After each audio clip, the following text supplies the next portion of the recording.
ప్రభునందు ప్రియమైన వాళ్ళారా, ఈరోజు ఆదివారము యథాప్రకారముగా మనము ఆరాధనను ప్రారంభిస్తూ ఉన్నాము. ప్రార్థన చేసుకుని ఈ యొక్క ఆరాధనను ప్రారంభించుకుందాం. మహాగణుడు మహోన్నతుడైన మా ప్రియ పరలోక తండ్రి, నీకే వందనాలు స్తోత్రాలు చెల్లిస్తున్నాము నాయన.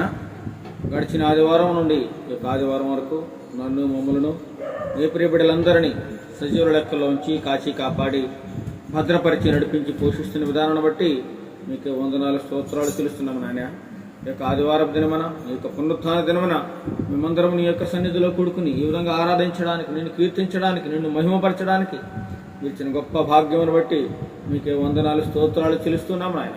ఇప్పుడు పాటలు పాడుచుండగా మా యొక్క స్వరములను ముట్టండి నాయన. మా స్తుతుల మీద మీరు ఆశీనుడే ఉండండి ప్రభు. ఎక్కడ ఇద్దరు ముగ్గురు కూడుకుని నానామం సూచిస్తారో వారి మధ్యలో ఉంటారని సెలవుచ్చిన దేవా, మీరు మా మధ్యలో ఉన్నారని నమ్ముచున్నాము నాయన. అంటే ప్రభా, మా స్తుతులు మీరు కైకొనండి ప్రభా. ఎంతమంది ఈ స్థలంలో కూడుకుని ఉన్నారో వారందరినీ దీవించండి, ఆశీర్వించండి. ఎంతమంది యొక్క స్వరములు వింటున్నారో వారందరినీ దీవించండి, ఆశీర్వించండి నాయన. ఈ యొక్క దినము జరుగుతున్న ఆరాధనల మీద నీ యొక్క కృపనుంచండి నాయన, నీ యొక్క పరిశుద్ధాత్మ నుంచండి ప్రభు.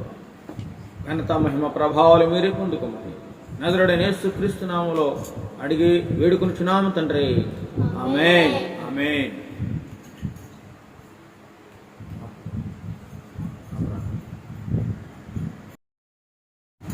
యేసు నీవే కావాలయ్యా, నాతో కూడా రావాలయ్యా అనేటువంటి పాట పాడుకుని దేవుని నామాన్ని మహిమపరుచుకుందాం. చప్పట్లు కొట్టండి అందరూ, మనం కూడా చప్పట్లు కొట్టాం. యేసు నీవే కావాలయ్యా, నాతో కూడా రావాలయ్యా. యేసు నీవే కావాలయ్యా, నాతో కూడా రావాలయ్యా. గనుడా నీ దివ్య సన్నిధి నన్ను ఆదుకొని నా పెన్నిధి. గనుడా నీ దివ్య సన్నిధి నన్ను ఆదుకొని నా పెన్నిధి. నీవే కావాలయ్యా, నాతో రావాలయ్యా. నీవే కావాలయ్యా, నాతో రావాలయ్యా. యేసు నీవే కావాలయ్యా, నాతో కూడా రావాలయ్యా. యేసు నీవే కావాలయ్యా, నాతో కూడా రావాలయ్యా. నీవే నాతో వస్తే కొరత నాకుండదు. నీవే నాతో వస్తే కొరత నాకుండదు. నీవే ఆజ్ఞాపిస్తే జయతనందుంటదు. నీవే ఆజ్ఞాపిస్తే జయతనందుంటదు. నీవే కావాలయ్యా, నాతో రావాలయ్యా. నీవే కావాలయ్యా, నాతో రావాలయ్యా. యేసు నీవే కావాలయ్యా, నాతో కూడా రావాలయ్యా. యేసు నీవే కావాలయ్యా, నాతో కూడా రావాలయ్యా. నీవే నాతో వస్తే ఓటమి నాకుండదు. నీవే నాతో వస్తే ఓటమి నాకుండదు. నీవే ఆజ్ఞాపిస్తే చీకటి నన్నంటదు. నీవే ఆజ్ఞాపిస్తే చీకటి నన్నంటదు. నీవే కావాలయ్యా, నాతో రావాలయ్యా. నీవే కావాలయ్యా, నాతో రావాలయ్యా. యేసు నీవే కావాలయ్యా, నాతో కూడా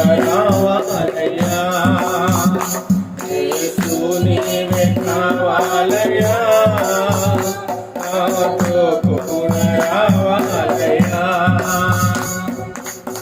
నీవే నాతో వస్తే దిగులు నాకుండదు, నీవే నాతో వస్తే దిగులు నాకుండదు. నీవే ఆజ్ఞాపిస్తే దిగులు నన్నంటదు, నీవే ఆజ్ఞాపిస్తే దిగులు నన్నంటదు. నీవే కావాలయ్యా, నాతో రావాలయ్యా, నీవే కావాలయ్యా, నాతో రావాలయ్యా. యేసు నీవే కావాలయ్యా, నాతో కూడా రావాలయ్యా. యేసు నీవే కావాలయ్యా, నాతో కూడా రావాలయ్యా. గరుడా నీ దివ్య సన్నిధి నన్ను ఆదుకునే నా పెన్నిధి.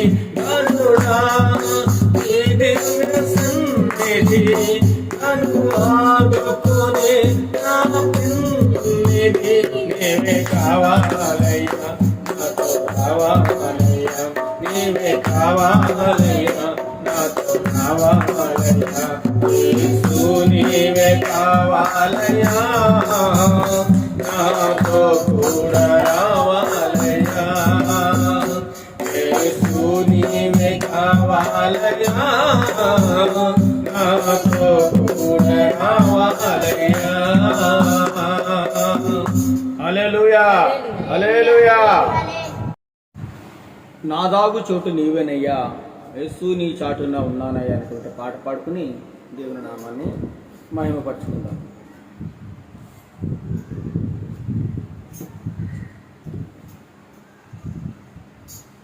నా దాగు చోటు నీవేనయ్యా, యేసు నీ చాటున ఉన్నానయ్యా. నా దాగు చోటు నీవేనయ్యా, యేసు నీ చాటున ఉన్నానయ్యా. సంతోషమే సంతోషమే యేసుని సన్నిధిలో, సంతోషమే సంతోషమే సంతోషమే యేసుని సన్నిధిలో, సంతోషమే. నా దాగు చోటు నీవేనయ్యా, యేసుని చాటున ఉన్నానయ్యా. జల ప్రవాహములు కొరలే వాకినను, శత్రు సమూహములు కరలే వాకినను. జల ప్రవాహములు కొరలే వాకినను, శత్రు సమూహములు కరలే వాకినను. ఆవిరి కన్నడు రాకో, నన్నేమి చేయలేవు. ఆవిరి కన్నడు రాకో, నన్నేమి చేయలేవు.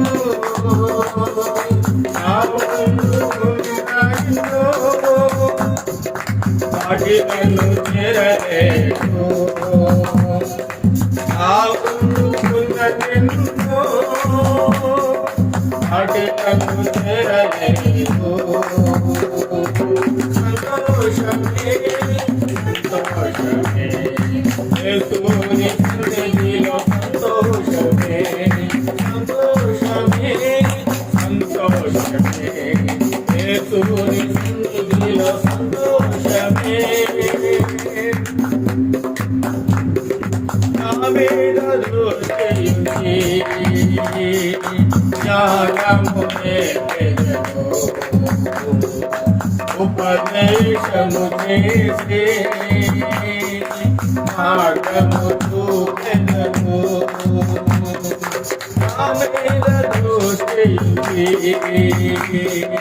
జ్ఞానమునే ఉపదేశము చేసి మార్గము చూపెదము. నా చేయి పట్టుకున్నావు, నా కాలు చరణీయకు. నా చేయి పట్టుకున్నావు, నా కాలు చరణీయకు. శ్రమలో తోడయును, అప్పించి గొప్ప చేతు. శ్రమలో తోడయును, అప్పించి గొప్ప చేతు. సంతోషమే సంతోషమే యేసుని సన్నిధిలో సంతోషమే సంతోషమే సంతోషమే యేసుని సన్నిధిలో సంతోషమే. నాదాగు చోటు నీవేనయ్యా, యేసుని చాటున ఉన్నానయ్యా.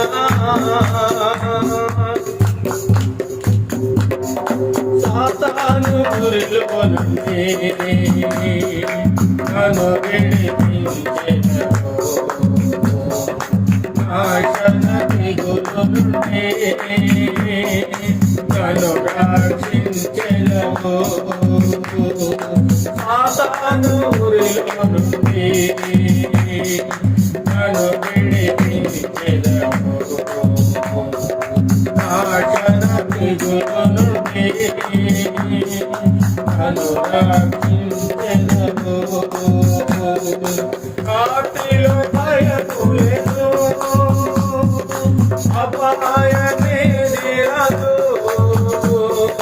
కాటిలో భయము లేదు, అపాయమేది రాదు. భూతల కాగిచ్చకు, నాయ్ కూడా నందు తాకదు. భూతల కాగిచ్చావు, నాయ్ కూడా నన్ను తాకదు. సంతోషమే సంతోషమే యేసుని సన్నిధిలో సంతోషమే సంతోషమే సంతోషమే యేసుని సన్నిధిలో సంతోషమే. నా తాగు చోటు నీవేనయ్యా, యేసుని చాటున ఉన్నానయ్యా. నా తాగు చోటు నీవేనయ్యా, యేసుని చాటున ఉన్నానయ్యా.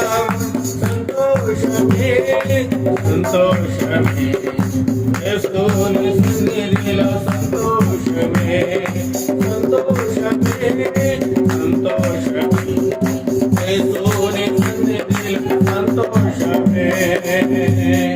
హల్లెలూయా హల్లెలూయా. మరి యొక్క పాట పాడుకుని దేవుని మహిమపరచుకుని కాక. ఇంటి మీదనున్న ఒంటరి పిచ్చుకను నేను, కన్నీటితో కృంగిపోతున్నాను. ఇంటి మీదనున్న ఒంటరి పిచ్చుకను నేను, కన్నీటితో కృంగిపోతున్నాను. నా బలమా నా యేసయ్యా, నా బలమా నా దీన ప్రార్థన ఆలకించుమా. నా దీన ప్రార్థన ఆలకించుమా. ఆలకించుమా ఆదరించుమా ఆలకించుమా ఆదరించుమా. ఇంటి మీదనున్న ఒంటరి పిచ్చుకను నేను, కన్నీటితో కృంగిపోతున్నాను. ఇంటి మీదనున్న ఒంటరి పిచ్చుకను నేను, కన్నీటితో కృంగిపోతున్నాను.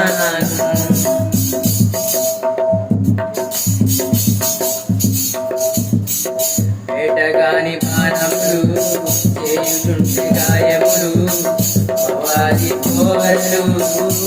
కోరచుంటే ప్రాణమును అపవాది కోరచుంటే ప్రాణమును వేటగాని బాణములు చేయుచుంటే గాయములు అపవాది కోరుచుంటే ప్రాణమును అపవాది కోరుచుంటే ప్రాణమును నీ బలిపీఠము చెంత నాకు చోటు నీయుమా నీ బలిపీఠము చెంత నాకు చోటు నీయుమా ఆలకించుమా ఆదరించుమా ఆలకించుమా ఆదరించుమా ఇంటి మీదనున్న ఒంటరి పిచ్చుకను నేను కన్నీటితో కృంగిపోతున్నాను ఇంటి మీదనున్న ఒంటరి పిచ్చుకను నేను కన్నీటితో కృంగిపోతున్నాను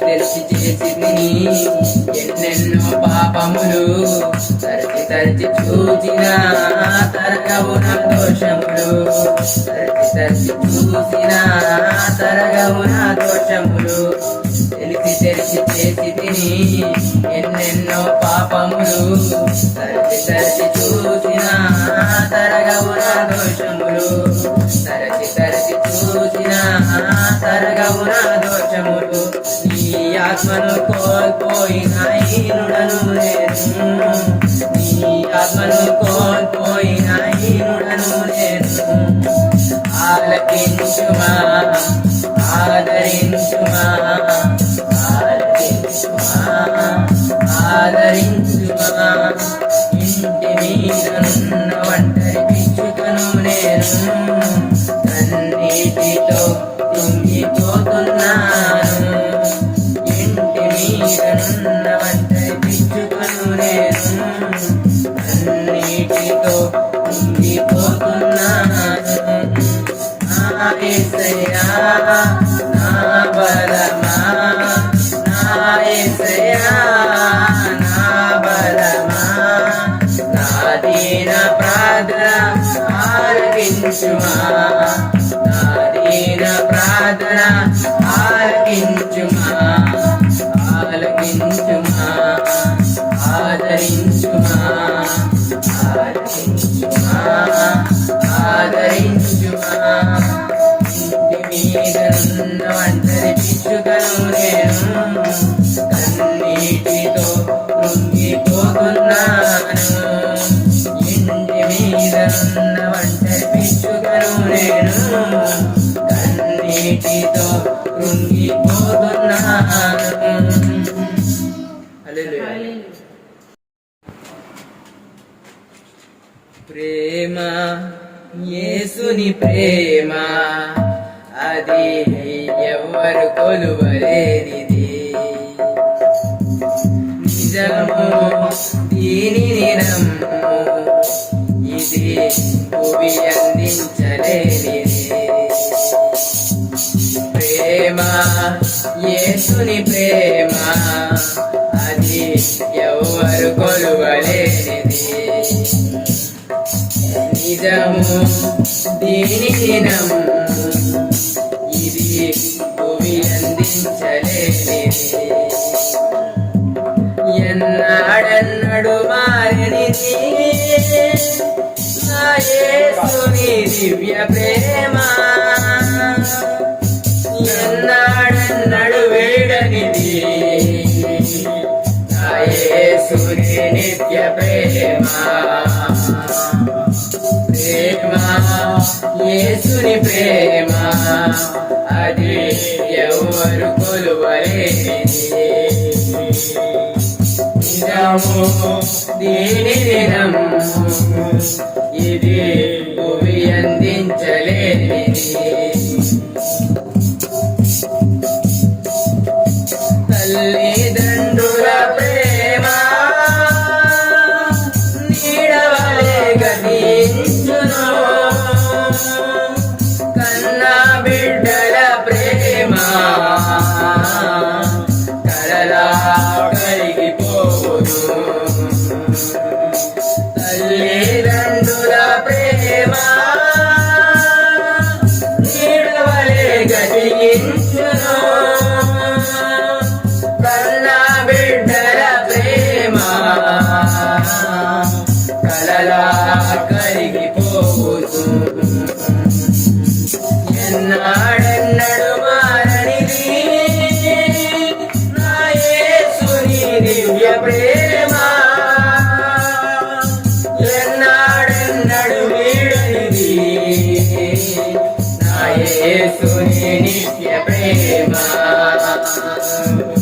ప్రేమ యేసుని ప్రేమ అది ఎవరు కొలువలేనిది. నిజము దీని రమ్ము అది భూమి అందించలేనిది. భార్యాభర్తల మధ్య వికసించిన ప్రేమ పుష్పము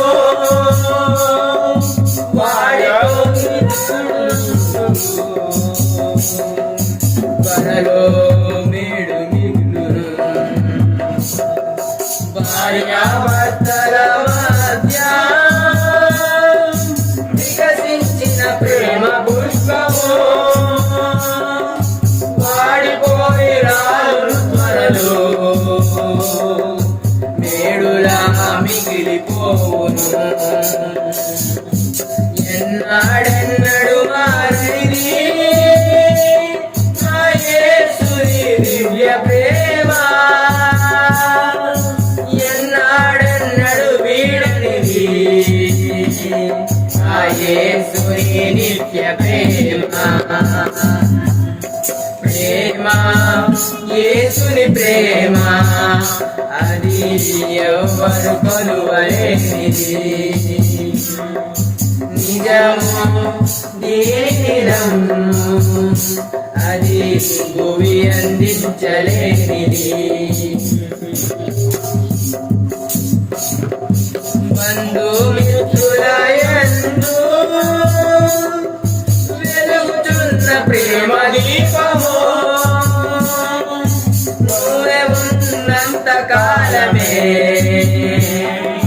వెలుగునిచ్చి ఆరిపోవును. బంధుమిత్రుల యందు వెలుగుతున్న ప్రేమ దీపము నువ్వే ఉన్నంత కాలమే వెలుగునిచ్చి ఆరిపోవును. ఎన్నాడెన్నడు మారనిది నా యేసుని దివ్య ప్రేమ, ఎన్నాడెన్నడు వీడనిది నా యేసుని నిత్య ప్రేమ. ప్రేమ యేసుని ప్రేమ అది ఎవరు కొలువలేనిది.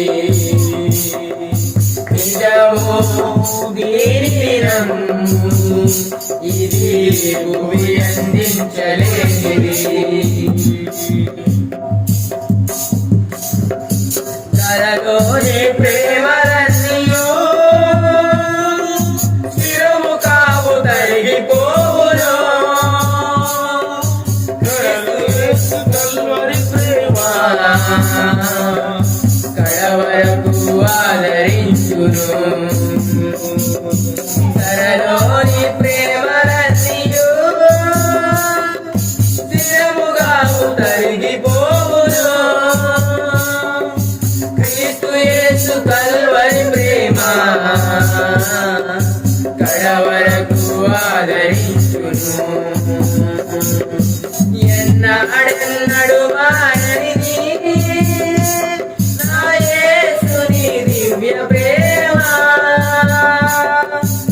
ఎన్నాడెన్నడు వీడనిది నా యేసుని నిత్య ప్రేమ. ప్రేమ యేసుని ప్రేమ అది ఎవరు కొలువలేనిది. నిజము దీని రమ్ము ఇది భూమి అందించలేనిది. ప్రేమ యేసుని ప్రేమ అది ఎవరు కొలువలేనిది. నిజము దీని రమ్ము ఇది భూమి అందించలేనిది. Praise the Lord. Hallelujah. Hallelujah. మరి ఒక పాట పాడుతూ దేవుని నామాన్ని మహిమపరుచుకుందాం. సర్వేశ్వరా నీకే స్తుతి సర్వము నీకే ప్రభు ఆధారము ఆశ్రయము నీవే నా యేసు సర్వేశ్వరా నీకే స్తుతి సర్వము నీకే ప్రభు ఆధారము ఆశ్రయము నీవే నా యేసు నన్ను కన్న తండ్రి లోకమిచ్చిన తండ్రి ప్రాణమిచ్చిన తండ్రి నన్ను కన్న తండ్రి నన్ను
బలపడతాం అన్ని వేళలో ముందుకే సాగదాం యేసుతో నడిచెదాం వెనకే తిరిగి చూడము ముందుకే సాగదాం యేసుతో నడిచెదాం వెనకే తిరిగి చూడము ఇరుకైన దారి మాది ఆపలేరు మమ్ము విరోధి ఇరుకైన దారి మాది ఆపలేరు మమ్ము విరోధి ముందుకే సాగదాం యేసుతో నడిచెదాం వెనకే తిరిగి చూడము ముందుకే సాగదాం యేసుతో నడిచెదాం వెనకే తిరిగి చూడము హల్లెలూయా. మూడు పడతారా? ప్రభునందు ప్రేమిన వాళ్ళారా, ఇంతవరకు మనం చక్కగా పాటలు పాడుకుని దేవుని నామాన్ని మనం ఎంతగానో స్తుతించి ఉన్నాము. ఇప్పుడు వాక్య పఠనం చేసుకుందాం.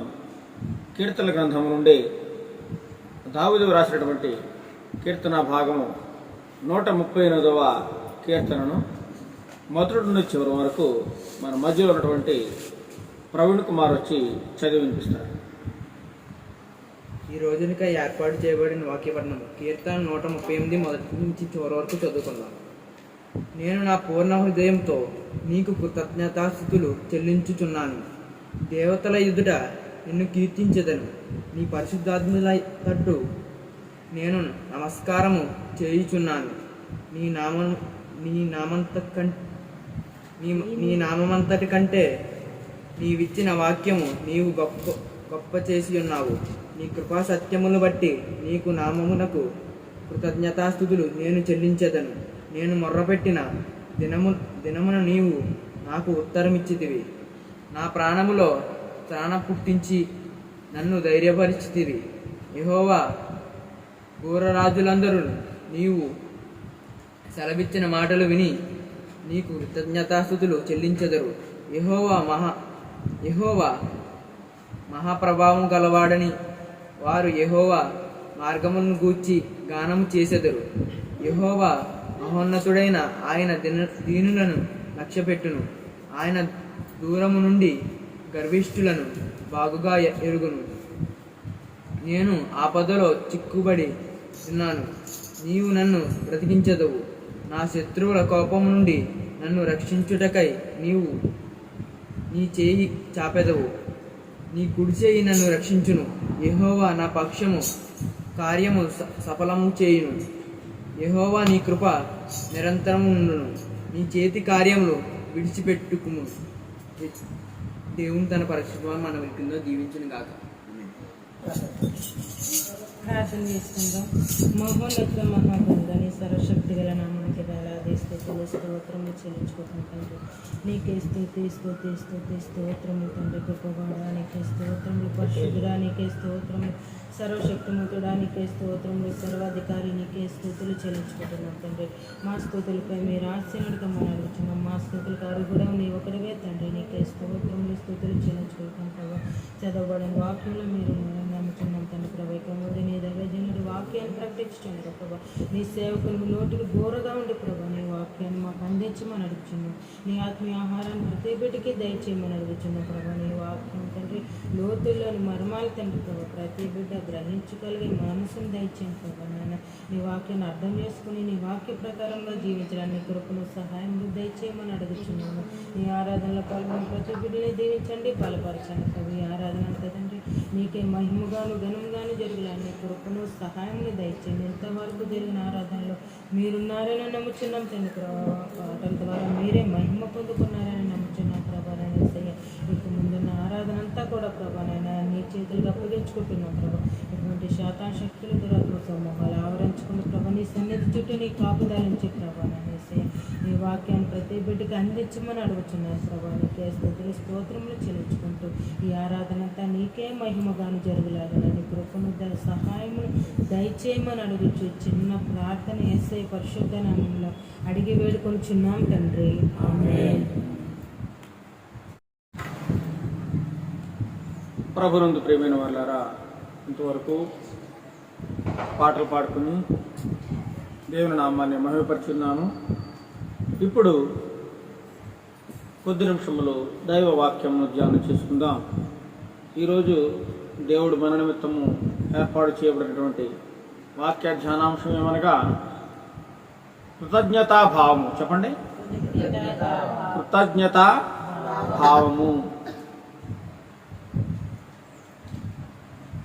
ప్రార్థన చేసుకుని ఈ యొక్క వాక్యమును ధ్యానం చేసుకుందాం.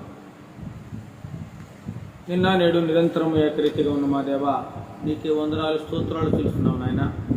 ఇంతవరకు పాటలు పాడి నిన్ను స్తుతించి ఉన్నాం, మహిమపరిచి ఉన్నాం నాయన. మా స్తోత్రాల మీద మీరు ఆశ్రయంలో ఉన్నారని మేము నమ్ముచున్నాం నాయన. ఇప్పుడు నీ వాక్యం ధ్యానిస్తూ ఉండగా వినగల చెవులను, గ్రహించగలిగే హృదయమును మాకు అంతగా దయచేయండి. మాట్లాడేది నేను కాదు కానీ మీరే నాతో మాతో అందరితో మాట్లాడమని, దైవ వాక్యంలో అనేకమైన విషయములు మాకు బోధించమని, వాక్యానుసారంగా జీవించే కృపను మాకు అందరిగా దయచేయమని యేసు నామములో ప్రార్థిస్తున్నాము తండ్రి, ఆమేన్. వీళ్ళారా, ఈరోజు మన వాక్య ధ్యానాంశము కృతజ్ఞతాభావము. చెప్పండి, అందరూ చెప్పాలి. కృతజ్ఞతాభావము. అసలు కృతజ్ఞత అంటే ఏమిటి? ఎవరికైనా తెలుసా? ఎవరికైనా తెలిస్తే చెప్పండి. కృతజ్ఞత అంటే ఏమిటి? కృతజ్ఞత అనగా ఏమిటి? ఎవరికైనా తెలుసా? కృతజ్ఞత అంటే చాలా ప్రాముఖ్యమైన మాట. ఇది వినాలి జాగ్రత్తగా. కృతజ్ఞత అంటే చేసిన మేలును మర్చిపోకుండా ఉండటమే కృతజ్ఞత. ఏంటి మళ్ళీ చెప్పండి, గట్టిగా చెప్పాలి. చేసిన మేలును మర్చిపోకుండా ఉండటాన్ని ఏమంటారు? కృతజ్ఞత అంటారు. కృతజ్ఞత. మరి ఈనాడు మనుష్యులకి కృతజ్ఞత ఏమైనా ఉందా? కృతజ్ఞత చేసిన మేలును ఏమైనా గుర్తుపెట్టుకుంటున్నారా? దేవుని మీద ఏమైనా మనుషులకు కృతజ్ఞత ఉందా అని మనం ఆలోచిస్తే చాలామంది మానవులలో చాలామంది అత్యధిక శాతము కృతజ్ఞత లేని వారిగా జీవిస్తున్నారు. ఏమి లేదంటే వారికి కృతజ్ఞత లేదు. చేసిన మేలును గుర్తు తెచ్చుకొని జ్ఞాపకం చేసుకుని వారిని ఎవరైతే మేలు చేశారో వారికి కృతజ్ఞత కలిగి ఉండడం అనేది ఈనాడు మనుషులకు లేదండి. కొన్ని దేవుని మీద ఏమైనా కృతజ్ఞత ఉందా వారికంటే? దేవుని మీద కూడా కృతజ్ఞత లేని వారికి అనేక మంది జీవిస్తున్నారు. దేవుడు మానవుడు జీవించడానికి కావలసినటువంటి, అనగా మానవుడు బ్రతకడానికి కావలసినటువంటి అన్ని రకాల వనరులను దేవుడు ఏం చేశారండి? ఈ సృష్టిలో పెట్టాడు. సకల సృష్టిని దేవుడు ఎవరి కోసం చేశాడు చెప్పండి? దేవుడు అనుభవించడానికా లేదా మానవుడు అనుభవించడానికి చేశాడు? ఆ సృష్టిని మానవుడు అనుభవించడానికి చేశాడు. సకల సంపదను మానవుడికి సృష్టించి ఇచ్చాడు. అన్ని రకాలుగా స్వేచ్ఛగా జీవించడానికి మానవుడికి అన్ని ఏర్పాట్లు దేవుడు ముందుగానే చేశాడండి. ముందుగానే సూర్యుని, చంద్రుని, గాలిని, సముద్రాలని, ఈ భూమిని, సముద్రంలో ఉండే జలచరాలని, జంతువులని, పక్షులని, ఇవన్నీ కూడా దేవుడు ముందుగానే భూమి మీద సృష్టించి ఏర్పాటు చేసి ఈ మానవుడు భూమి మీద హాయిగా, సుఖంగా, స్వేచ్ఛగా జీవించడానికి దేవుడు అన్ని ఏర్పాట్లు కూడా మానవుడు పుట్టక ముందే దేవుడు అన్ని ఏర్పాటు చేశాడండి. ముందుగానే అన్ని ఏర్పాట్లు చేశాడు దేవుడు. మానవుడు ఈ యొక్క సృష్టిలో ఉన్నటువంటి సకాలం అనుభవిస్తూ స్వేచ్ఛగా జీవిస్తూ బ్రతుకు వెళ్ళదీస్తూ కూడా ఎంత చేసినటువంటి దేవుని మర్చిపోతున్నాడు. ఏం చేస్తారంటే దేవుణ్ణి మర్చిపోతున్నాడు. దేవుని మీద ఏమాత్రమో కృతజ్ఞత లేని వారుగా ఈనాడు మనుషులు జీవిస్తూ ఉన్నారు. దేవుడిచ్చినటువంటి సమస్తాన్ని అనుభవిస్తూ దేవుని మీదే తిరుగుబాటు చేసేవారుగా ఉన్నారట. దేవుని మీదే తిరుగుబాటు చేసేవారుగా అక్రమంగా దుర్మార్గంగా జీవిస్తున్నారు ఈనాడు మానవులు. చూసినట్లయితే మన పట్ల మన సహోదరులు అనేక సార్లు మనకు మేలు చేస్తూ ఉంటారండి. ఏదో విషయంలో ఎవరో ఒకరు మనకు మేలు చేస్తూ ఉంటారు. ఏమాత్రం మనం ఆ మేలును గుర్తుంచుకోము. కృతజ్ఞత లేని వారుగా చాలామంది ఉన్నారట. ఆ మేలును బట్టి వారికి మళ్ళీ తిరిగి ఏమైనా ఉపకారం చేద్దామా, వారికి ఈ విధంగాన పలానా వ్యక్తి నాకు పలానా సమయంలో సహాయం చేశాడు, దాన్ని గుర్తుపెట్టుకుని ఆయన పట్ల కృతజ్ఞతగా నేను కూడా ఆయనకి ఏమైనా సహాయం చేస్తే బాగుంటుందనే ఉద్దేశం లేనివారుగా అనేక మంది జీవిస్తూ ఉన్నారండి. కృతజ్ఞత లేనివారుగా జీవిస్తూ ఉన్నారు. ఎంత విచారకరం ఆలోచించండి. చాలామంది పిల్లలు తల్లిదండ్రులను నిందిస్తూ ఉంటారు, అవమానపరుస్తూ ఉంటారు, గాయపరుస్తూ ఉంటారు. నీవు నాకేమిచ్చావు ఏమంటారండి? నువ్వు నాకేమిచ్చావు, నువ్వు నాకేం పెట్టావు? చూడు వాళ్ళని చూడు ఎంత డబ్బు ఇచ్చారో వాళ్ళ తల్లిదండ్రులు, వాళ్ళు చూడు ఎంత హాయిగా ఉన్నారు, వాళ్ళు చూడు వీళ్ళు చూడని తల్లిదండ్రుల్ని తక్కువ చేసి చులకన భావంతో మాట్లాడుతున్న పిల్లలు ఎందరో ఉన్నారు.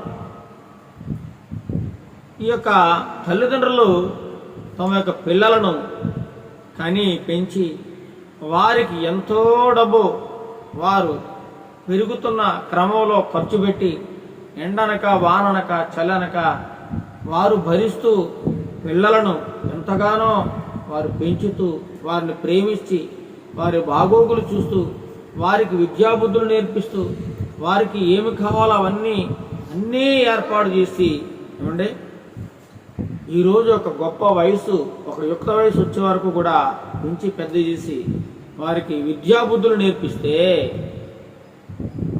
పిల్లలు ఏమంటారంటే మీరు మాకేం చేశారు, మీరు మాకేమిచ్చారు అని చాలామంది పిల్లలు తల్లిదండ్రుల పట్ల కృతజ్ఞత లేని వారుగా జీవిస్తూ ఉన్నారని అనేక మంది కృతజ్ఞత లేని వారుగా, కొంతమంది దుర్మార్గులుగా జీవిస్తున్నారు, కొంతమంది గర్వాంధులుగా మారిపోయి తల్లిదండ్రుల పట్ల ఏమాత్రము జాలి కానీ దయ కానీ లేకుండా ఎంతోమంది పిల్లలు జీవిస్తూ ఉన్నారని ప్రభుత్వ సర్వేలు చెబుతూ ఉన్నాయి.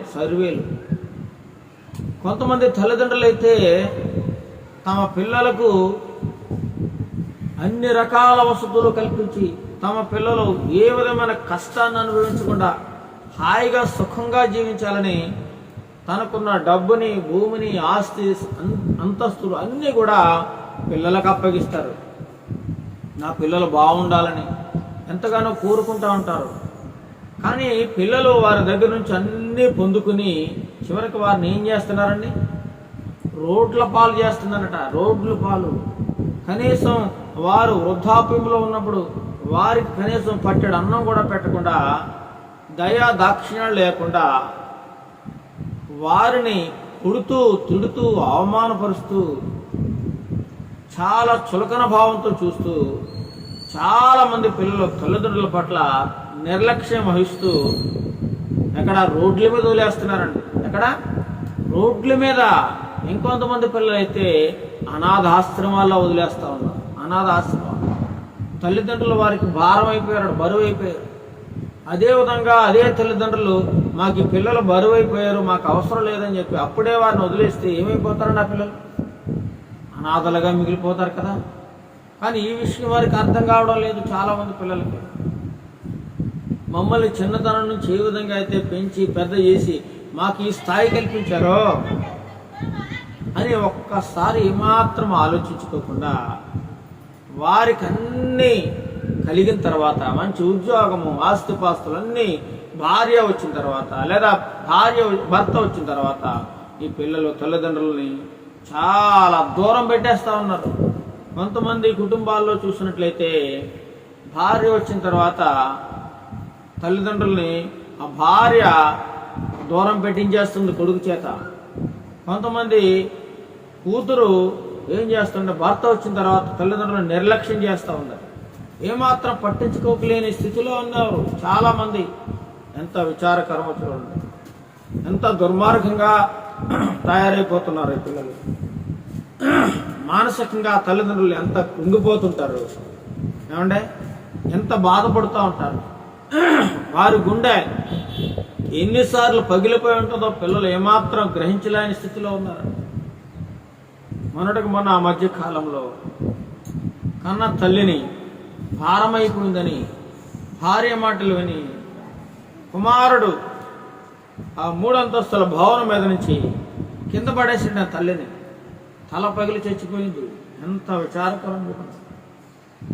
ఆ కుమారుడు కోసం ఆ తల్లి ఎంతో కష్టపడిందట. కూలి నాలి చేసుకుంటూ ఎండలో కష్టపడి తన కడుపు మార్చుకుని తన పస్తులుండి ఆ కుమారుడు కడుపు నింపిందట. అయ్యో నా కుమారుడు, అయ్యో నా కుమార్తెని ఎంతగానో తన తినకుండా, తన త్రాగకుండా, తన సుఖాన్ని, తన యొక్క అందాన్ని, తన యొక్క జీవితాన్ని పిల్లల కోసం త్యాగం చేసి ఎంతో చేస్తే నాకేమిచ్చావు, నాకేం చేసావు, నువ్వు నాకేం పెట్టావు అనే స్థితిలోకి ఎంతోమంది పిల్లలు మాట్లాడుతుంటారు. సహజమే, ప్రతి కుటుంబంలో మాట్లాడడం మనం వింటూ ఉంటాం. ఏమిచ్చారు అని ఆలోచించే ముందు నీకు ఒక గొప్ప జన్మనిచ్చారు. ఏమిచ్చారండి? ఈ భూలోకంలోనికి రావడానికి ఎవరు కారకులండి? తల్లిదండ్రి. వారే లేకపోతే నీకు బ్రతుకే లేదు కదా, వారే లేకపోతే నీకు ఈ స్థితే లేదు కదా, వారే లేకపోతే ఈ అందమే లేదు కదా నీకు, వారే లేకపోతే నీకు మంచి చదువే లేదు కదా. వారి మూలంగానే కదా నువ్వు ఎంత ఈ స్థితిలో గొప్పగా జీవిస్తూ ఉన్నావు. మరి అలాంటి వారిని నువ్వు ఎలా చూస్తున్నావు? ఈ విధంగా మాట్లాడుతున్నావు, ఎంత హేళనగా, అవమానకరంగా తగ్గించి మాట్లాడుతున్నావు, చులకన భావంతో మాట్లాడుతున్నావు. ఒక్కసారి ఎప్పుడైనా ఆలోచించావా? కృతజ్ఞత అనేది ఏమైనా ఉందా? నీకు ఎన్నిసార్లు నీకు తల్లిదండ్రులు మేలు చేస్తుంటారు, నీ మేలు కోరి ఎన్నిసార్లు నీకు డబ్బులు ఇచ్చుంటారు, ఎన్నిసార్లు నీకు రకరకాల సదుపాయాలు కల్పించుంటారు. అంతా పిల్లల కోసమే. పిల్లలు చూడండి, ప్రతి కుటుంబంలో కూడా ఏం చేస్తారు తల్లిదండ్రులు అడుగుతుంటే ఇంకొన్ని నా పిల్లలు బాగుంటే చాలండి. ప్రతి ఒక్క తల్లిదండ్రులు ఏమంటారండి? నా పిల్లలు బాగుంటే చాలండి, వాళ్ళు సెటిల్ అయితే చాలండి, వాళ్ళు మంచి ఉద్యోగాలు వచ్చి వారు మంచి బతికితే చాలని అంటారు తప్ప పిల్లలు కలిగిన తర్వాత పిల్లల్ని గాలికి వదిలేసి మేము బాగుంటే చాలండి, మాడు ఎలా పోతే నాకెందుకు, మా కూతురు ఎలా పోతే నాకెందుకు అని చెప్పి ఏ తల్లిదండ్రులు అనుకోరండి. అలా అనుకున్నారంటే వారు నిజమైన తల్లిదండ్రులే కాదు. కానీ ఈనాడు పిల్లల్లో బాగా లోపించింది ఏంటంటే తల్లిదండ్రుల పట్ల కృతజ్ఞత లేదు.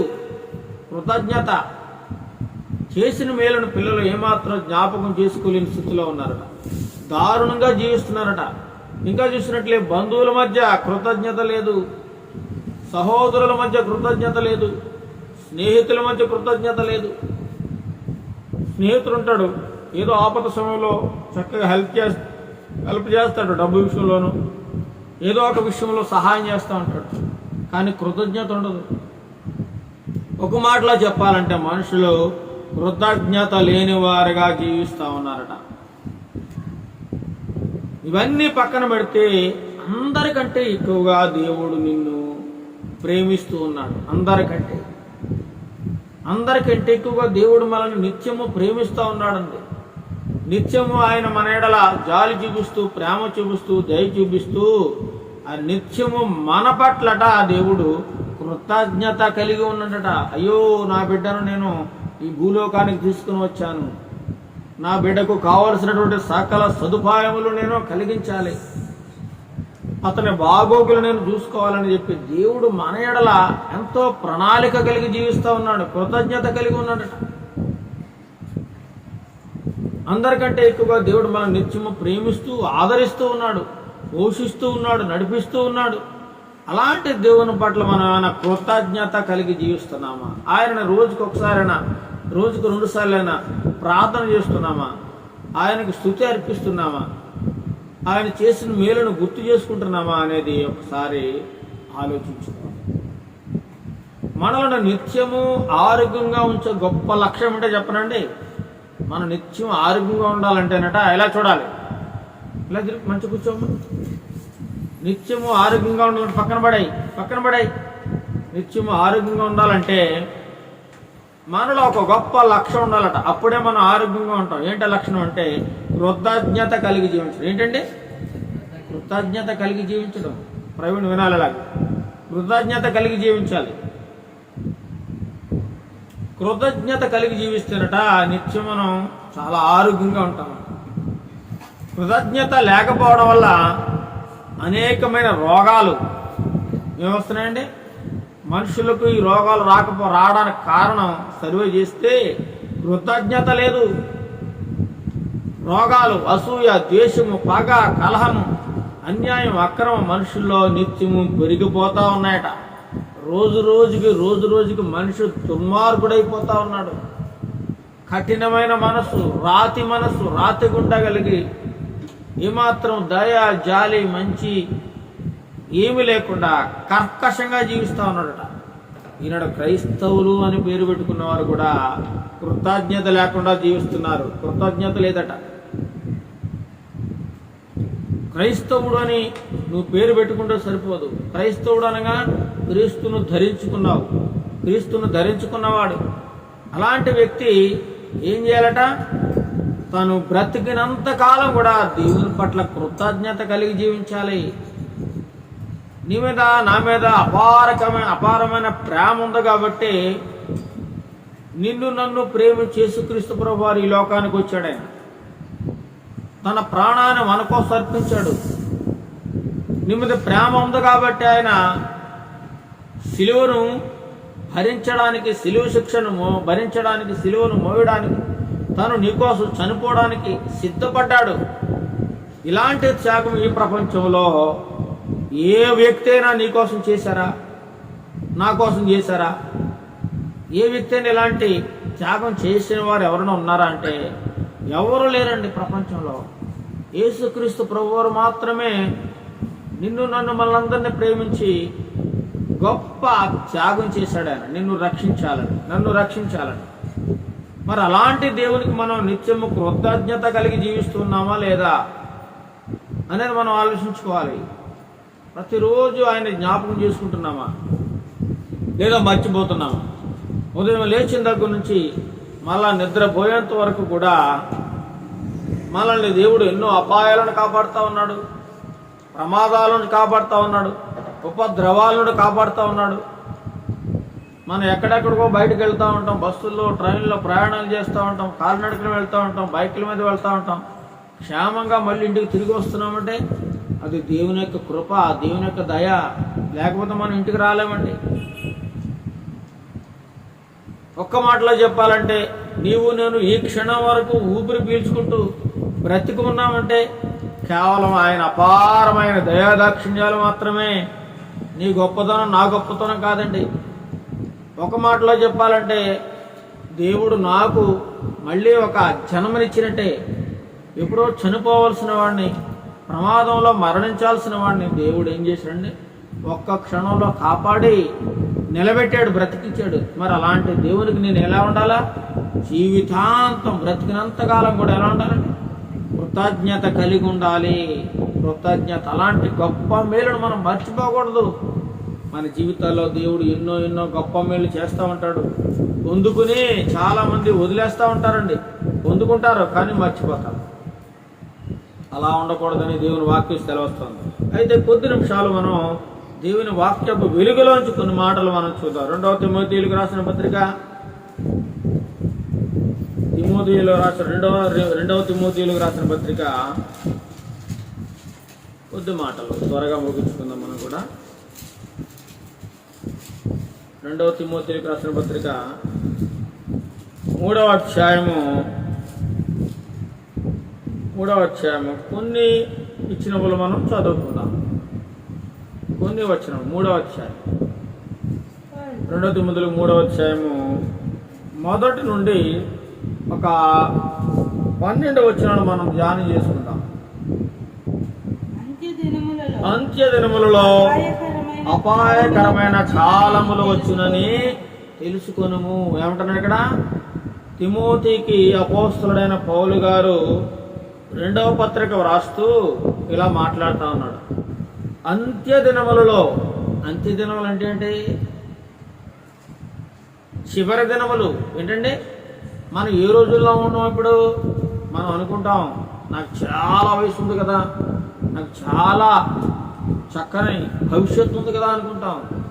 కానీ నిన్నటి దినాన్ని చూసినట్లయితే మన ప్రక్కన ఉన్నటువంటి ఒక సహోదరి యొక్క కుమారుడు ఏం చేశాడంటే యవ్వన కాలము చాలా చిన్న వయసులో తన ప్రాణాన్ని కోల్పోయాడు. చెడు అలవాట్లకు బానిసైపోయాడు. ఏమండి? చెడు స్నేహాలకు బానిసైపోయాడు. తన జీవితాన్ని పాడు చేసుకుంది. ఆ తల్లి ఎంత వేదన పడుతుందో చూడండి. తన చిన్న కుమారుడు కోల్పోయినందుకు ఎంతగానో వేదన, బాధ. వయసు వచ్చిన కుమారుడు చనిపోతే ఎంత బాధ అండి ఆ తల్లిదండ్రులకి.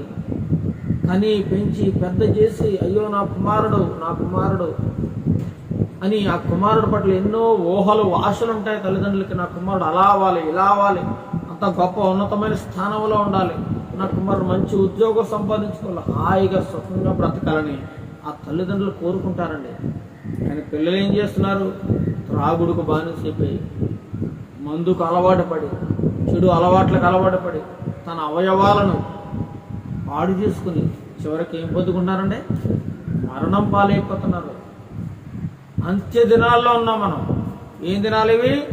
చివరి దినాలు. యేసు ప్రభు ఇక చాలా త్వరగా రాబోతున్నాడు ఈ లోకానికి. చాలా తొందరగా వచ్చేస్తున్నాడు ఆయన.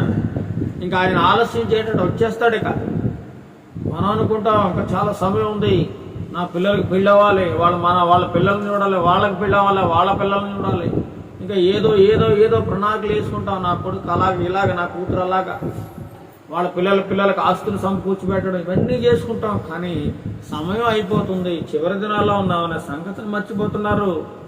అందుకే పౌలు గారు తిమోతికి చెప్తున్నాడు, అంత్యకాలంలో చివరి రోజుల్లో మనం ఉన్నాం. ఇంకేమంటున్నాడు? అపాయకరమైన కాలములు. ఏ కాలం అంట? అపాయకరం. నువ్వు రోడ్డు మీదకి వెళ్ళావంటే తిరిగి ఇంటికి వస్తావో లేదో కూడా తెలీదు. నిన్ను ఏ లారీ గుద్దేయచ్చు, ఏ బస్సు గుద్దేయచ్చు, ఏ బైక్ గుద్దేయచ్చు, ఏ కారు గుద్దేయచ్చు, లేదా రోడ్డు మీద నడిచి వెళ్తూ నువ్వు పడిపోయి నువ్వే చనిపోవచ్చు, లేదా ఏ రాయో తగిలి నువ్వు చచ్చిపోవచ్చు, ఏమైనా జరగచ్చు. అపాయకరమైన కాలంలో ఉన్నాము. అంత్య దినములలో అపాయమైన కాలములు వచ్చినని నువ్వు తెలుసుకో అంటున్నాడు. అప్పుడు ఆనాడు 2000 సంవత్సరాల క్రితమే యేసు ప్రభు వారు తెలియజేశారు అక్కడ పౌలు గారి ద్వారా. ఏమంటే అపాయకరమైన దినాల్లో ఉన్నాం మనం. అంత్యకాలంలో చివరి రోజుల్లో మనం ఉన్నాం. మనుష్యులు ఎలా ఉన్నారు మరి? ఈ చివరి రోజుల్లో ఎలా మారిపోయారు ఒకసారి చూద్దామా? చదవండి. ఎలాగనగా మనుషులు స్వార్థ ప్రియులట. మనుషులు ఎలాంటి వాళ్ళట? స్వార్థ ప్రియులట. మళ్ళీ స్వార్థంలో చాలా ప్రియమైన వారట. చూడు, చాలా మంది తప్పు చేయడంలో కూడా చాలా గొప్పగా తప్పు చేస్తారు. కొంతమంది దొంగతనం చేయడంలో నేర్పరి, కొంతమంది వ్యభిచారం చేయడంలో నేర్పరి, ఇలాగ మంచి టాలెంట్ కలిగి ఉంటారు. ఇందులో స్వార్థంలో స్వార్థ ప్రియులు. ప్రతి ఒక్కరు స్వార్థం పెరిగిపోయింది. అసూయ, స్వార్థం.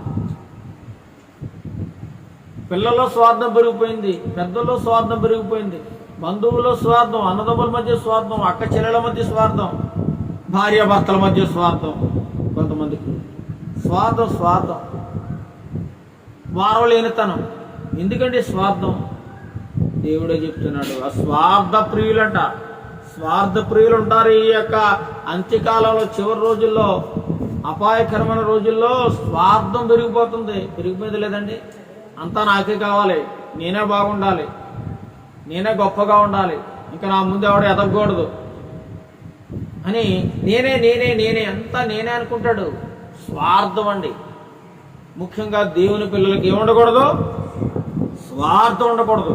నేను అని ఎప్పుడైతే నువ్వు మాట్లాడుతున్నావో నీలోకి సైతాన్ వచ్చినట్లు లెక్క. ఇది నాది, ఇది నాది, నాది అంటుంటే చాలా మంది. దేవుడు అంటున్నాడు, అలాగే అనుకున్నాడు ఒకనాడు ధనవంతుడు. ఏమనుకున్నాడు? విపరీతమైన ఆస్తి సంపాదించి సమకూర్చుకుని జీవితాంతము సరే తిన్నా తరగని ఆస్తి సంపాదించుకుని ఇదంతా నాదే అని అనుకున్నాడు ధనవంతుడు. ఆ రాత్రి దేవుడు ఏం చేశాడండి? ఓరి వెళ్ళోడా, నాది అంటున్నావుట్రా, ఈరోజు నీ ప్రాణం పోతుంది కదా, నీ ప్రాణం తీసేసుకుంటున్నాను, ఇక నువ్వు సంపాదించినవన్నీ నీ ఎక్కడవుతాయిరా పిచ్చోడా అన్నాడు దేవుడు. అంటే మనుషులు పిచ్చోడు అనమాట. నాది అన్నాడంటే వాడు పిచ్చోడు, మిర్రోడు, తెలివి తక్కువడు, బుద్ధిహీనుడు. నాది అంటూ స్వార్థంతో బ్రతుకుతున్నారు ఈనాడు అనేక మంది మనుష్యులు, ప్రజలు. రాజకీయ నాయకుల్లో స్వార్థం, ఉద్యోగస్తుల మధ్య స్వార్థం, స్నేహితుల మధ్య స్వార్థం, బంధువుల మధ్య స్వార్థం, అక్క చెల్లెల మధ్య స్వార్థం, అన్నదమ్ముల మధ్య స్వార్థం, భార్యాభర్తల మధ్య స్వార్థం పెరిగిపోయిందండి. యాంత్యకాలం ఎలాంటి మనుషులు ఉంటారు? మనుషుల్లో చెప్తున్నాడు, మనుషుల్లో స్వార్థ ప్రియులు ఉన్నారు. ఇంకేమన్నారు? రెండో మాట ధనాపేక్షలు.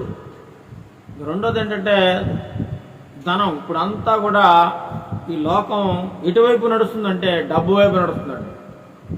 ఎవడికైతే డబ్బు ఉందో వాడు గొప్పడు. వాడు ఎంత వెధవైనా సరే, వాడు ఎంత దుర్మార్గుడైనా సరే వాడే గొప్పవాడైపోతున్నాడు ఈ లోకానికి, సమాజానికి. వాడు ఎంత వ్యభిచారైనా సరే, దొంగ అయినా సరే, నరహంతకుడైనా సరే వాడు మంచోడు అవుతున్నాడు లోకానికి. ఎందుకంటే వాడి దగ్గర డబ్బు ఉంది కాబట్టి.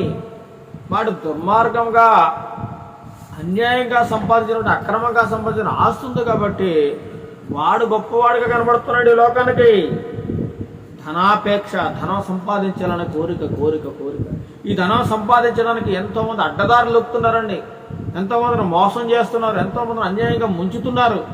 డబ్బు కావాలి, డబ్బు. ఎవడేమైనా పర్లేదు, ఎవడు ఎలా పోయినా పర్లేదు, ఎవడు ఎలా చచ్చిపోయినా పర్లేదు, ఎవడు ఎలా నాశనం అయిపోయినా పర్లేదు, నాకు మాత్రం డబ్బు కావాలి. ఇలాంటి వారు ఉంటారట ధనాపేక్షకులు. ఇంకెవరండి? బింకములు ఆడేవారు. ఎవరాళ్ళు? బింకములు బొంకెత్తారు. ఇప్పుడే అంటారో మళ్ళీ వెంటనే బొంకెత్తారు. నేను అన్నానా? నేను ఎప్పుడన్నాను? ఇప్పుడే అంటాడు, ఇప్పుడే మాట్లాడతాడు. నేను ఎప్పుడు మాట్లాడాను? ఇలా మాట్లాడి అలా లేదేస్తారండి. వాళ్ళని బింకములాడేవారు, బొంకేవాళ్ళు. వెంటనే బొంకేస్తుంటారు. నేను చేయలేదు, ఇక్కడ వస్తువు తీసేవరా అన్నాం అనుకోండి, తీస్తాడు, అది ఎక్కడ పెడతాడు. నేను తీయలేదు, నాకేం తెలుసు. ఊరు ఇక్కడ డబ్బులు తీసేవరా, తీసేసి ఖర్చు పెట్టేసుకున్నాడు, అప్పుడే అయిపోయింది, నాకేం తెలుసు. బొంకేస్తూ ఉంటారు. నువ్వు తల్లిదండ్రులను బొంకి లేదా ఇంట్లో వారిని బొంకి మాయ చేయగలవేమో, కానీ దేవుని మాయ చేయగలవా?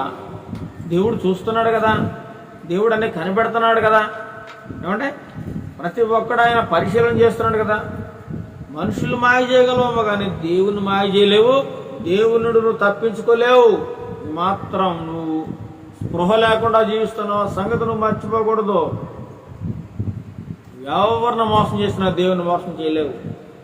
బెంకములాడుతున్నారు ఎవరు? ఈ అంత్యకాలంలో చివరి దినాల్లో ఇలాంటి వాళ్ళు ఎక్కువైపోయారండి. ఎలాంటి వాళ్ళు? స్వార్థం ఎక్కువైపోయింది, ధనాపేక్ష ఎక్కువైపోయింది, బుంకే వాళ్ళు ఎక్కువైపోయారు. ఇంకా చూసినట్లయితే అహంకారులు. ఎవరండి? అహంకారం. వాడికి ఏం ఉండదు కానీ ఎగిరెగిరి పడతా ఉంటాడు. వాడు తినడానికి తిండి ఉండదు, కట్టుకోవడానికి బట్టలు సరిగా ఉండవు, కానీ ఆడో వీధులు ఎలాంటి కబుర్లు చెప్తారండి? నేను కోటీశ్వరనే, నాకేం కుదవా, నాకేం లేదు, నేను పెద్ద అది, నేను పెద్ద ఇది, నేను వెనక రాజకీయ పలుకుబడి ఉంది, నేను పిలిస్తే 100 మంది వస్తారు. ఇలాంటి మాటలు మాట్లాడుతూ ఉంటారండి. అహంకారం. ఏంటది? అహంకారం వచ్చిందంటే వాళ్ళు ఏం వచ్చినట్లు?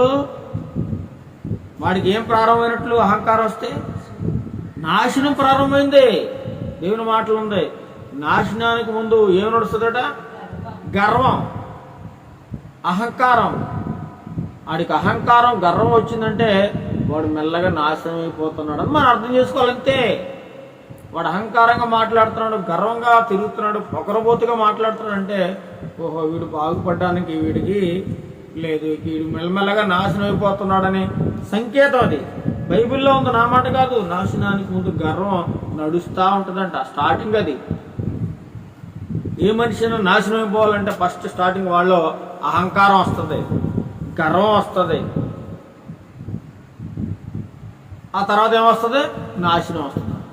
కాబట్టి ఈ అహంకారం అనేది దేవుని పిల్లల్లో ఉండకూడదు. ఈ యొక్క అంత్యకాలంలో అపాయకరమైన దినముల్లో ఇలాంటి అహంకారాలు కూడా పెరిగిపోతున్నారు.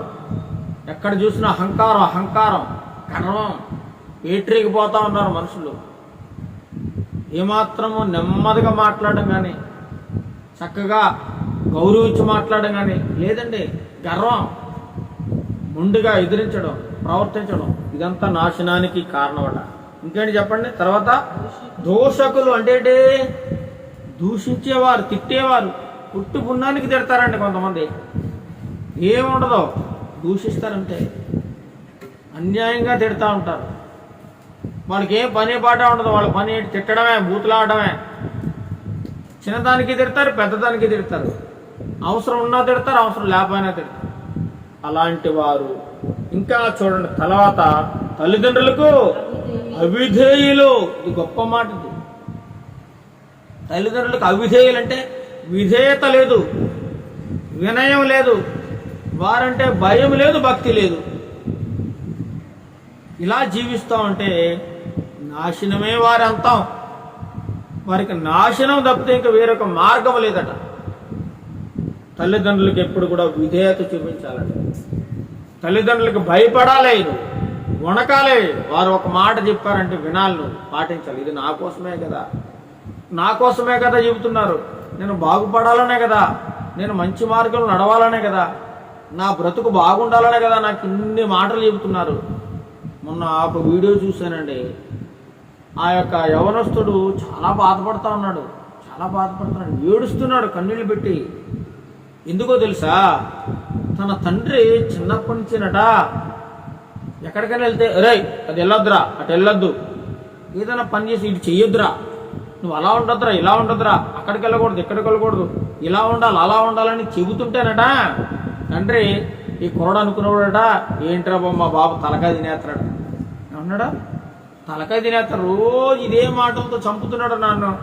ఇలా ఉండదు, అలా ఉండదు, అలా చేసి ఇలా చేసి రోజు తెల్లాలేసి ఇదే గొడవ, నాసగాడు అని తండ్రిని చాలా చిన్న చూపు చూసేవాడట. ఆ అబ్బాయి డబ్బులు ఇలా ఖర్చు పెట్టకూడదని చెప్పేవాడట, నువ్వు వారితో స్నేహం చేయకూడదని చెప్పేవాడట, సినిమాలకి వెళ్ళకూడదని చెప్పేవాడట, అశ్లీలమైన చిత్రాలు నువ్వు చూడకూడదని చెప్పేవాడట, తప్పుడు పనులు చేయకూడదని చెప్పేవాడట. ఇవన్నీ చెప్తుంటే ఆ అబ్బాయి పట్టించుకునేవాడు, లైట్గా తీసుకునేవాడట. ఒక రోజున తండ్రి సడన్గా చచ్చిపోయాడు.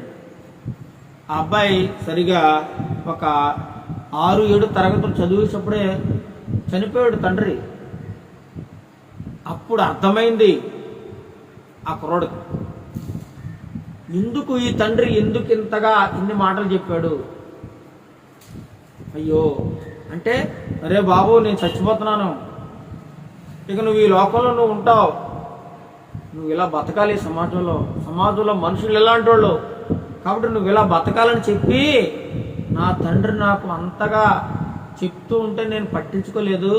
కానీ నా బాగు కోసం నేను ఎలా బ్రతకాలో నా తండ్రి నేర్పించి చచ్చిపోయాడండి అని చెప్పి ఎంతో కుమ్ములు ఏడుస్తున్నాడు. తండ్రి మాట నువ్వు వినాలి, తల్లి మాట నువ్వు వినాలి. వినకపోతే వాళ్ళు ఏదో ఒకరోజు వాళ్ళు నీకు దూరం అయిపోయారు అనుకోండి, నిన్ను ఆదరించేవారు ఉండరు, నిన్ను ప్రేమించేవారు ఉండరు, అనాథం అయిపోతావు, దిక్కులేని వాడు అయిపోతావు. నిన్ను ఎవరు చూస్తారు? బంధువుల, స్నేహితుల, అక్కచెల్లెళ్ళ, అన్నదమ్ములు ఎవరు నిన్ను పట్టించుకోరు. తల్లిదండ్రులు బ్రతుకున్నంత కాలమే వారు నిన్ను పట్టించుకుంటారు. వారు నీకు మంచి బాగోగులని చూస్తారు, నీకు ఒక మంచి మార్గం వేస్తారు, మంచి బాట వేస్తారు. అలాంటి వారు నువ్వు నిర్లక్ష్యం చేయకూడదు. కృతజ్ఞత కలిగి ఉండాలి. ఏముండాలండి? కృతజ్ఞత. మొట్టమొదటిగా విధేయత చూపించాలి. తల్లిదండ్రులకు విధేయులుగా ఉండాలట. చాలా మంది విధేయులు లేదు, ఎదిరించడం, మాట్లాడడం, మాటకు మాట ఇలా మాట్లాడకూడదు, నాశనం అయిపోతారని దేవుని వాక్యం చెబుతుంది. నేను మాట్లాడలేదు. అవిధేయులు. తర్వాత చదవండి. ఇది మన మాట, కృతజ్ఞత లేనివారు. కృతజ్ఞత లేదండి మనుషుల్లో. ఇది మనం ఈరోజు వాక్యం. కృతజ్ఞత ఉండాలి. అక్క నీకు మేలు చేసిందా, అక్క పట్ల నీకు కృతజ్ఞత ఉండాలి. తమ్ముడు నీకు మేలు చేశాడా, తమ్ముడు పట్ల నీకు కృతజ్ఞత ఉండాలి. నీకు ఎవరు మేలు చేసినా, తల్లిదండ్రులు మేలు చేసినా, ఇరుగు పొరుగు వారు మేలు చేసినా, బంధువులు మేలు చేసినా, నీ స్నేహితులు నీ సహోదరులు మేలు చేసినా, వారి పట్ల నీకు కృతజ్ఞతాభావం అనేది ఉండాలి. కృతజ్ఞత లేదంటే నువ్వు మనిషివే కాదు, నువ్వు ఒక జంతువుతో సమానం. జంతువుల మధ్య స్నేహభావం ఉంటుంది, కానీ మనుషుల మధ్య స్నేహం లేదు. కొట్టుకుంటా తిట్టుకుంటా పోట్లాడుకుంటా ఉన్నారు మనుషులు. కృతజ్ఞత లేని వారుగా జీవిస్తాను అనేక మంది. అందుచేతనే మనకి క్రైస్తవులైన వారికి ఏముండాలంటే కృతజ్ఞత ఉండాలి. ఈ చివరి దినాల్లో మనకి దేవుడు నేర్పిస్తా ఉన్నాడు, కృతజ్ఞత ఉండాలి. తర్వాత అపవిత్రులు ఏంటంటే ఏముండకూడదు, అపవిత్రత. చాలామంది అనుకుంటారు, చాలామంది నేను పాపం చేశానా, నేనేం తప్పు చేశాను, నేను అపవిత్రుని ఎలా అయ్యాను అంట. ఇప్పుడు ఒక యవనస్తుడు దారంట ఒక అమ్మాయి పోతా ఉంది అనుకోండి, దారంట ఒక అమ్మాయి పోతా ఉంది.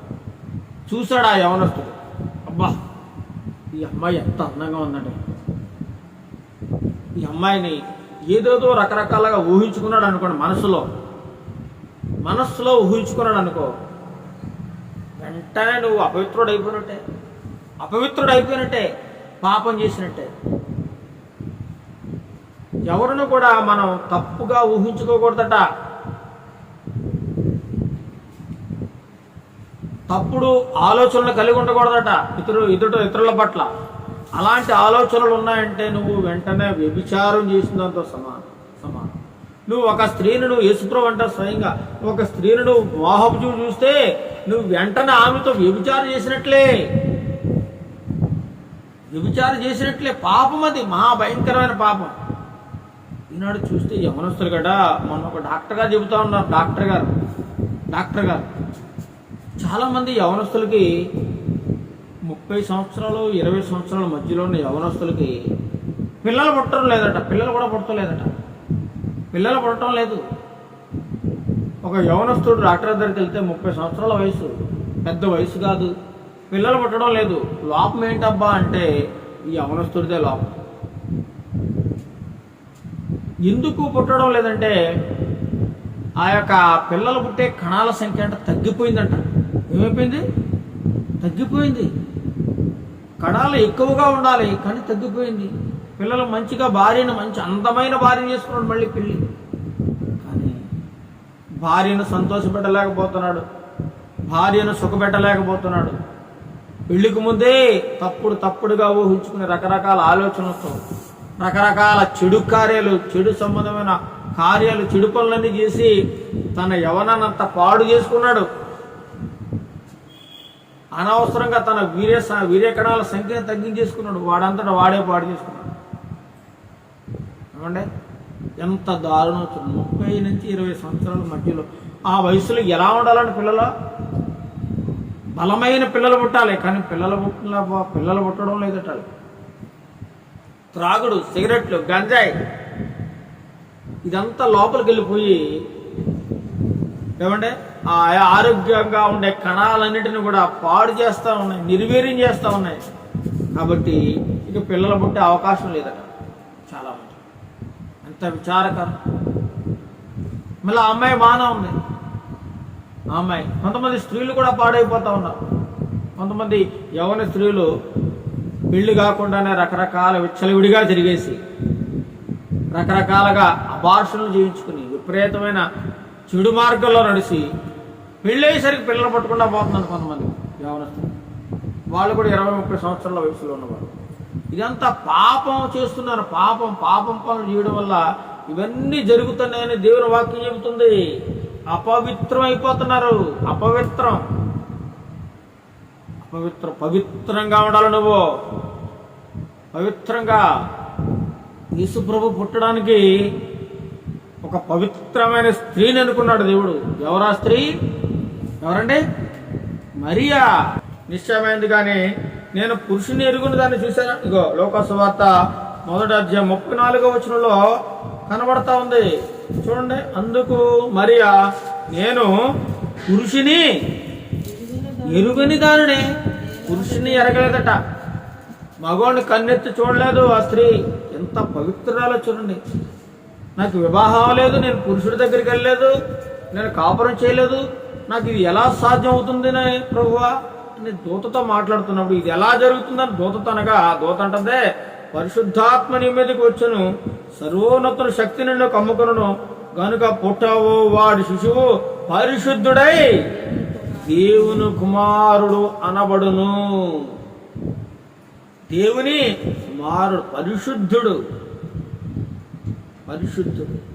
అలాగే ఇక్కడ దేవుడు మనతో చెప్తున్నాడు. ఎలా ఉండమని చెప్తున్నాడు చూడండి. మన వాక్యంలోకి వచ్చండి. అపవిత్రులుగా ఉండకూడదు. ఎలా ఉండాలట? పవిత్రులుగా ఉండాలి, పవిత్రులుగా ఉండాలి. నీ శీలాన్ని నువ్వు పోగొట్టుకోకూడదు. వివాహానికి ముందు తప్పుడు కార్యాలు, తప్పుడు మార్గాలను నడవకూడదు. చాలా జాగ్రత్తగా ఉండాలని దేవుడు చెబుతున్నాడు. ఇంకేమంట? అనురాగరహితులు. అనురాగరహితులు అంటే ఏంటి? వాళ్ళకి ప్రేమ ఉండదు, మంచితనం ఉండదు, అనురాగం ఉండదు. అనురాగం అంటే చూడండి, ఒక భార్య భర్తను చూస్తున్నప్పుడు చాలా మంది చూడండి, వాళ్ళు ఇద్దరు భార్య భర్తలు ఎంత సంతోషంగా ఉన్నారండి, ఎంత అన్యోన్యంగా ఉన్నారండి, ఎంత బాగా కలిసిమెలిసి ఉన్నారండి. ఆ కుటుంబం చూడండి ఎంత చక్కగా వాళ్ళు దేవుల్లో ఉన్నారు. వాళ్ళు ఎప్పుడు గొడవలు ఆడుకోరండి, తిట్టుకోరండి, కొట్టుకోరండి. ఎప్పుడు చూసినా దేవుడు, దేవుని ప్రార్థన, దేవుని పాటలో వాక్యం ఇదే ఉంటుందండి. వాళ్ళు ఎంత అనురాగంతో ఉంటారండి అని చెప్పుకుంటారు. మరి మన గురించి ఎవరైనా అలా చెప్పుకుంటున్నారా? మరి మనం అలా ఉండగలుగుతున్నాం? ఒకసారి ఆలోచించుకోవాలి. అనురాగ రహితులు. అనురాగం ఉండదంట వాళ్ళకి. ఈ చివరి దినాల్లో ప్రేమ అనేదే ఉండదట. తల్లిదండ్రుల మధ్య పిల్లలకి ప్రేమ ఉండలేదు, పిల్లల మధ్య తల్లిదండ్రులకి ప్రేమ ఉండట్లేదు, ఇరుగు పొరుగు వారికి స్నేహితులకి ప్రేమ లేదు. ప్రేమ చల్లారిపోతుంది. అనేకుల మధ్య ప్రేమ ఏమైపోతుంది? ఈ కడవరి దినాల్లో అనేకుల మధ్య ప్రేమ చల్లారిపోతా ఉందంట. దేవుని వాక్యం చెప్తుంది. అలాగే అనేకులు ఏమైపోతుంది? ప్రేమలో చల్లారిపోతున్నాయి. కొంతమంది ప్రేమలో నటిస్తూ ఉంటారు, ప్రేమ ఉన్నట్టు నటిస్తారు. ఈనాడు యువత యువకులు కూడాను ఆకర్షణనే. ఏంటంటే ఆకర్షణ. అమ్మాయి చాలా అందంగా ఉంది, ఆమెని ఇష్టం కలిగి నేను ప్రేమిస్తున్నాను, ఆమె ఎటువంటిది, మంచిదా చెడ్డదా, ఇంతకుముందు ఎలా జరిగింది, ఎవరితోటి అక్రమ సంబంధాలు పెట్టుకుంది, ఇవన్నీ అవసరం లేదు వాడికి. ఆమె గత జీవితం ఎలాంటిది, ఆమె ఎలా బ్రతికింది అంత అవసరం లేదు. ఆమె చూడగానే అందంగా కనిపించేసరికి ఆ అందం అనే మాయలో, మోజులో, మోసంలో పడిపోయి ఏమైపోతారంటే అపవిత్రమైన కార్యాలు చేస్తాం. తర్వాత నిజాలు తెలిసిన తర్వాత కుములు ఏడుస్తాడు. ఉపయోగం చెప్పండి. కాబట్టి పురుషులు, స్త్రీలు చాలా జాగ్రత్తగా ఉండాలట. వాళ్ళు చూపించే ప్రేమ నిజమైన ప్రేమ కాదు. అవతల ప్రేమ నిజమైందనుకు నువ్వు మోసపోతావు. తర్వాత నీ జీవితం సర్వనాశనం అయిపోతుంది. వాళ్ళు అనురాగం ఉన్నట్టు నటిస్తారు. నీ డబ్బు కోసమని, ఆస్తి కోసమని, ఏదో నీ నుండి ఆశిస్తూ వారు ఎంతోమంది చేస్తూ ఉన్నారు. కాబట్టి ఈ చివరి దినాల్లో అనురాగ రహితులు. అనురాగం ఉండదు వాళ్ళకి. ఇంకా అతిద్వేషులు. ఏంటంటే అతిద్వేషులు అంటే విపరీతంగా ద్వేషిస్తూ ఉంటారు. ఇంకా వాడు తెల్లారు లేస్తే వాళ్ళని, వీళ్ళని, దారిన పోయే వాళ్ళని అందరినీ ద్వేషించడమే వాడి పని. ఇదొక డ్యూటీ వాడికి. తెల్లారు లేస్తే వాళ్ళు తిట్టడం, వీళ్ళని తిట్టడం, వాళ్ళని దూషించడం, వీళ్ళని దూషించడం, వాళ్ళు అలాగే వీళ్ళు అలాగే, ఇదంతా కూడా మాట్లాడుతూ ఉంటాడు. లోకంలో ఉన్న కంప అంతా మాట్లాడుతూ ఉంటాడు. అలాంటి వారు అతి ద్వేషులు. ఇంకేమంటాడు? అపవాదకులు. అంటే అపవాదకులు, సాతాన సంబంధులు, అపవాదకులు. అజితేంద్రియులు. ఇంకేమన్నాడు? క్రూరులు. అజితేంద్రియులు, క్రూరులు. తర్వాత సజ్జన ద్వేషులు. అంటే ఏంటి? సజ్జన ద్వేషులు అంటే మంచివారిని తిడతా ఉంటారు, ద్వేషిస్తూ ఉంటారు. పని అదే. నువ్వు మంచిగా పాటలు పాడుతున్నావు, బైబిల్ పట్టుకున్నావు అనుకో, నిన్ను ఎగతాలు చేస్తావు. ఏడరా వాడికి భక్తి ఎక్కువైపోయిందిరా ఏమంటారా? భక్తి ఎక్కువైపోయి భక్తి అంటారా? భక్తి ఎక్కువైపోయిందిరా. బైబిల్ పట్టుకుని పారిపోతున్నాడు గుడికి, పాటలు పాడేస్తున్నాడు, వాడికి ప్రార్థన చేసేస్తున్నాడు. భక్తి ఎక్కువైపోయింది వాడికి. అది ఎగతాళి చేస్తూ ఉంటారట. ఎగతాళి చేస్తూ ఉంటారు.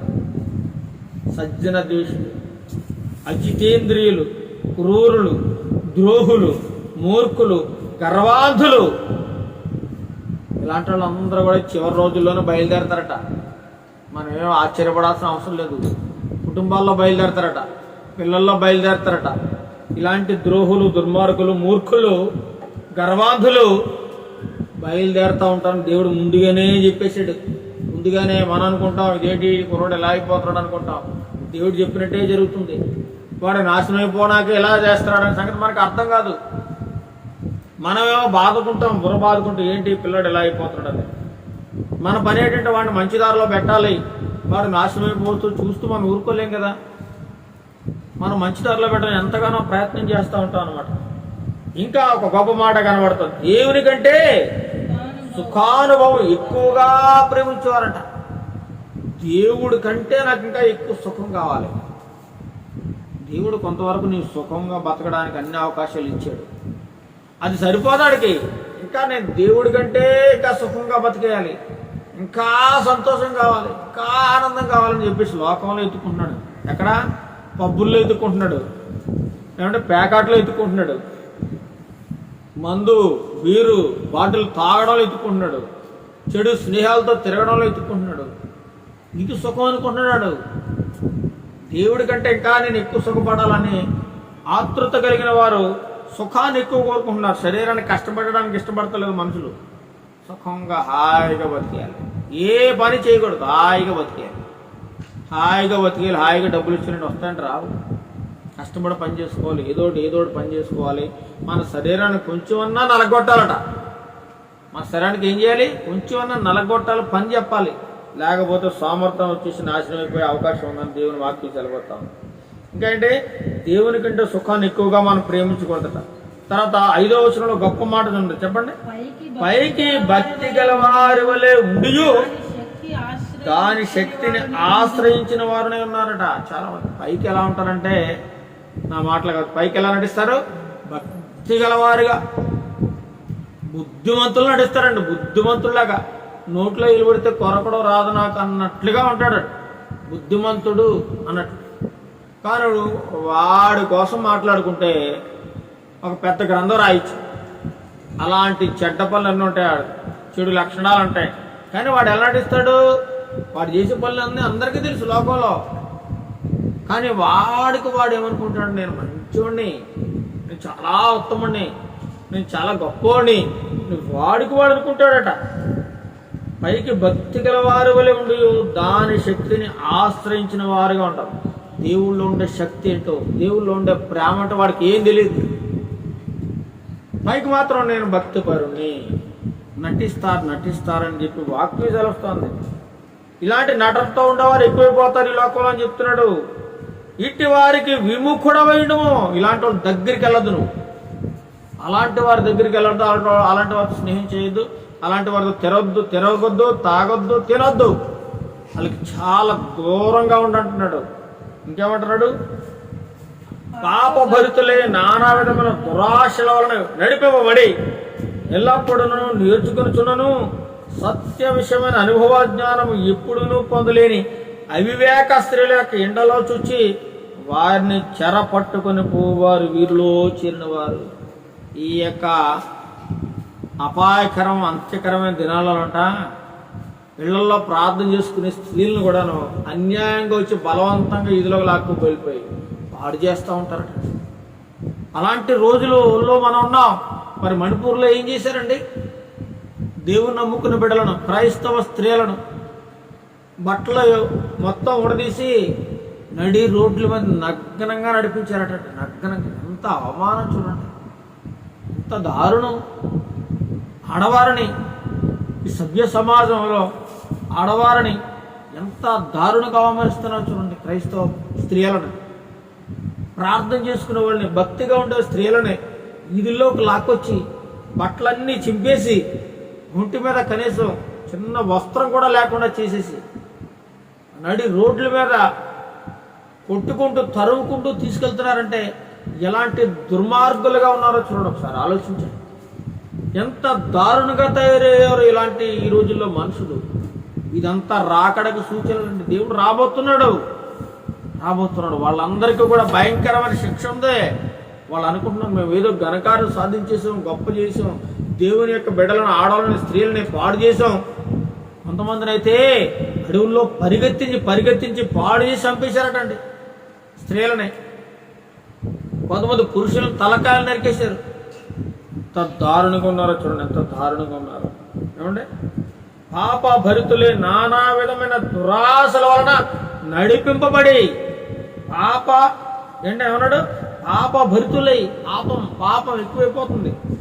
పాపం చేత వాళ్ళు అభివృద్ధి చెందుతూ నానా విధమైన దురాశలతో నడిపింపబడుతూ ఎల్లప్పుడూ నేర్చుకొనిచున్నాను. దేవుని మాటలు వింటున్నారు. నేర్పించేవాళ్ళు అనేకులు ఉన్నారు. ఈ వాక్యం వింటాడు కానీ వాడికి బుర్రలోకి ఎక్కదు. దుర్మార్గమైన ఆలోచనలు తప్ప ఇంకేమి రావాడికి. సత్య విషయమైన అనుభవ జ్ఞానము ఎల్లప్పుడూ పొందలేని అవివేక స్త్రీలోకి ఎండలో చుచ్చి అవివేక స్త్రీలు, వివేకం ఉండదు వాళ్ళకి, తెలివి జ్ఞానం ఉండదు. అలాంటి వారికి ఇళ్లలో చొచ్చి వారిని చెరపట్టుకొని పోవారు వీరిలో చేరిన వారు. ఇలాంటి వారు దుర్మార్గుల్లో చేరినవారు ఉన్న జాగ్రత్త.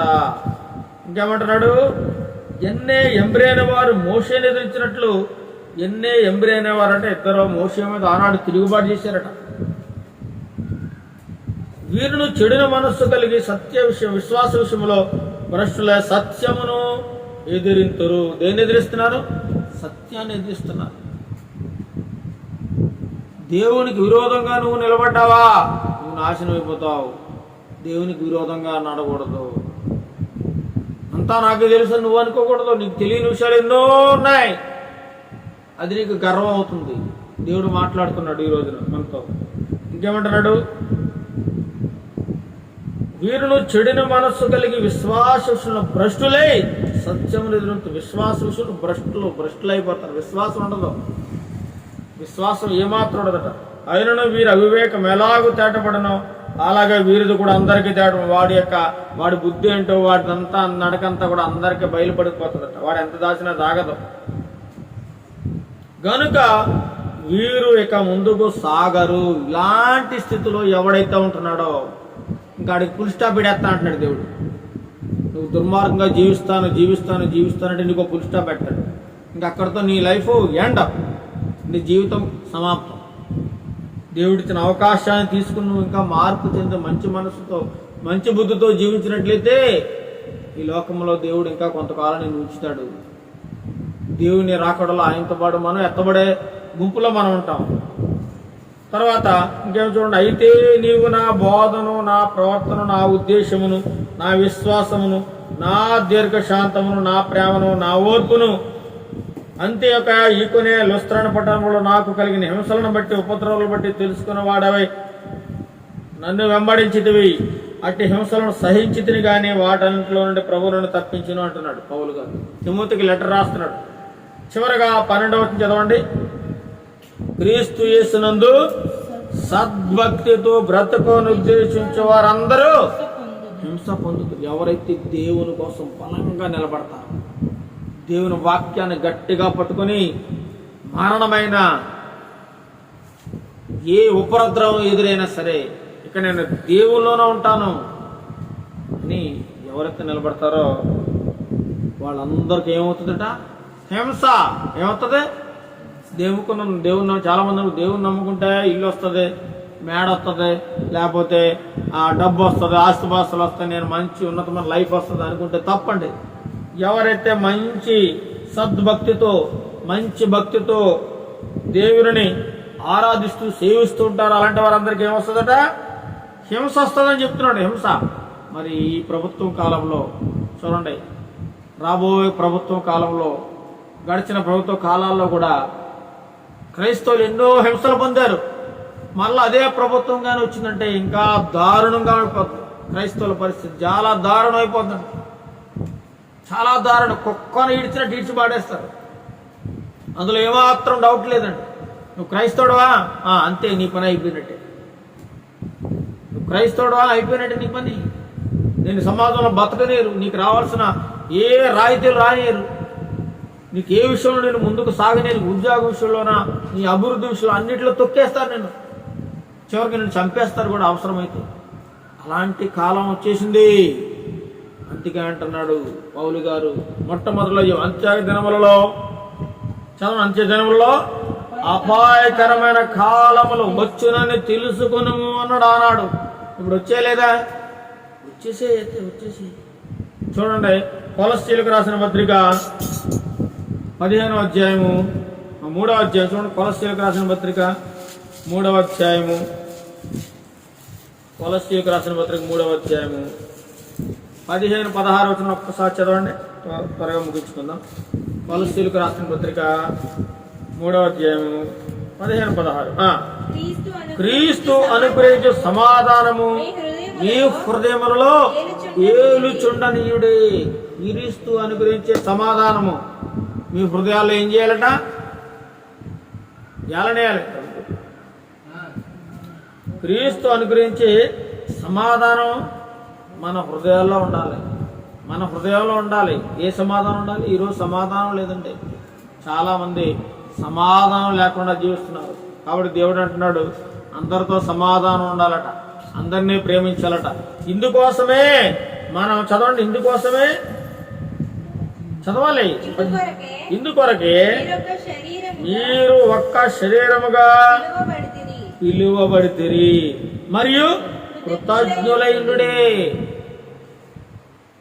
ఇందుకోసం శరీరంలో ఒక్క శరీరం అంటే మన శరీరంలో ఉంది కదా, మన శరీరం అవయవాలన్నీ కలిసిమెలిసి ఉన్నాయా లేదా? అన్నీ కలిసి పనిచేస్తున్నాయి లేదా?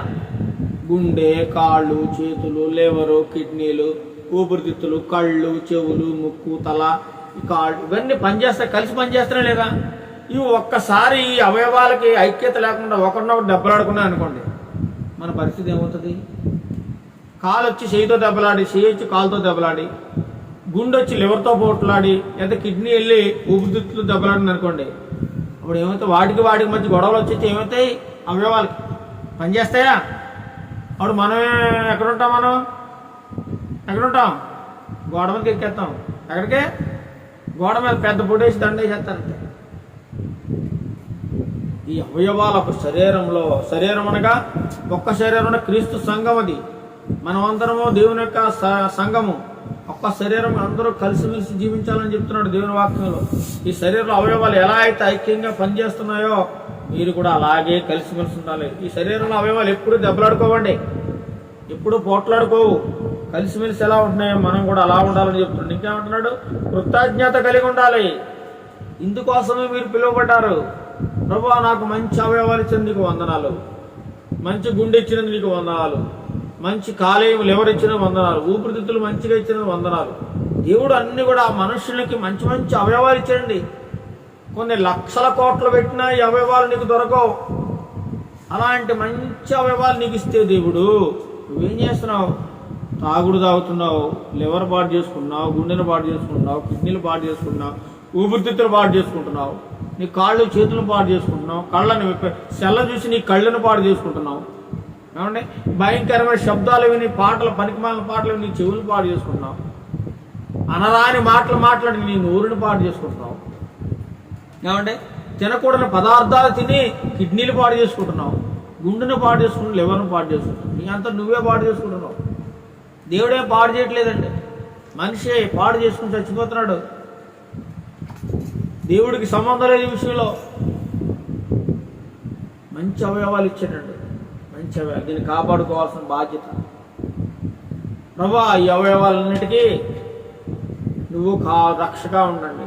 ఈ అవయవాలు ఏది పాడైపోవడం మంచిది కాదండి.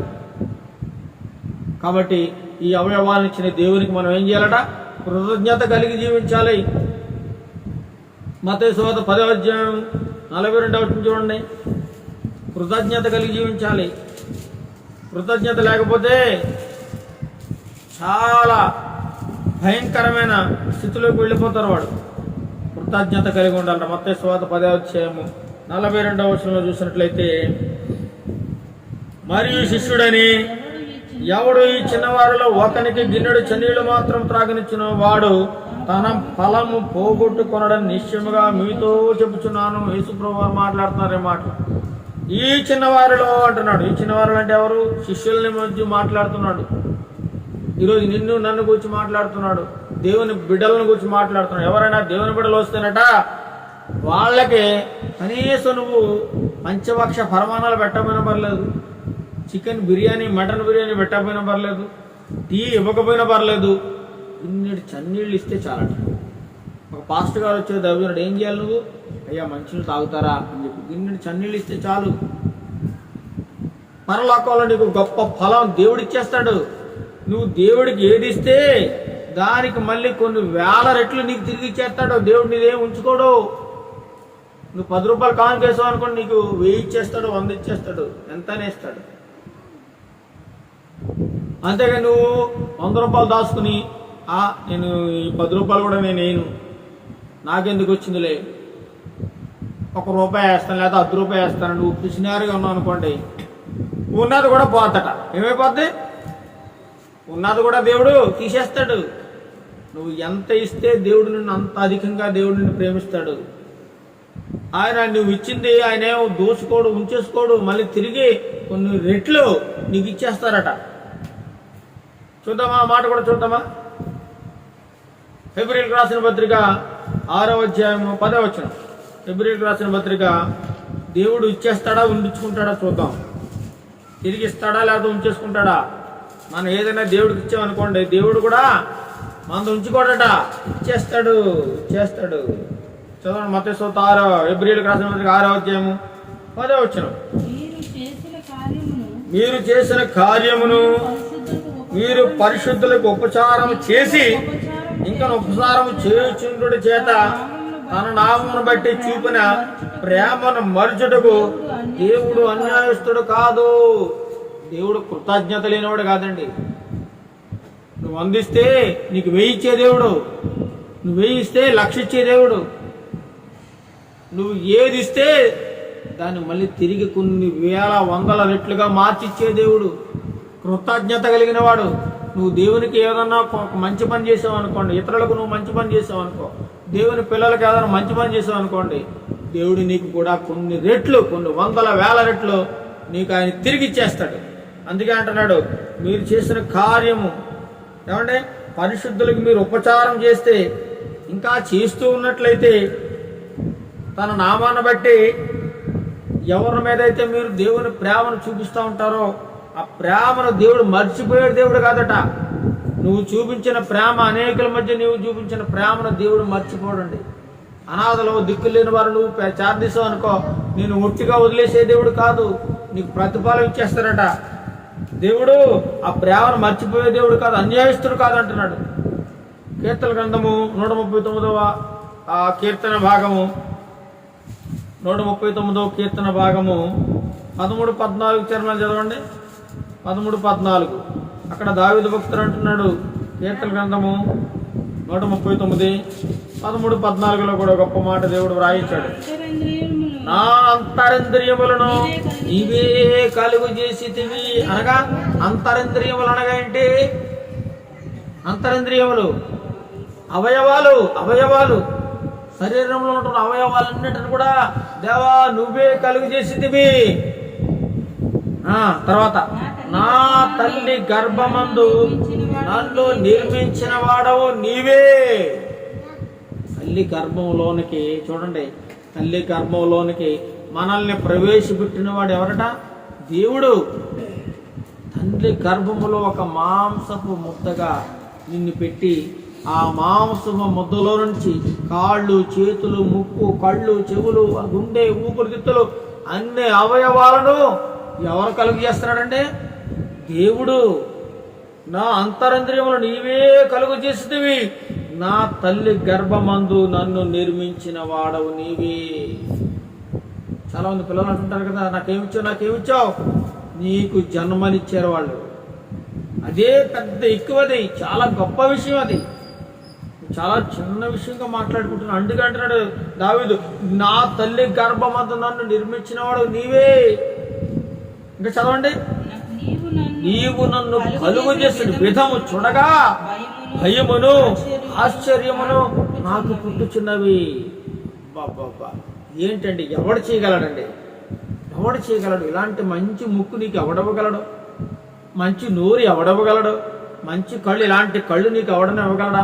ఒకడికున్న కళ్ళు మళ్ళీ ఈ ప్రపంచంలో ఎవడికి ఉండవటండి.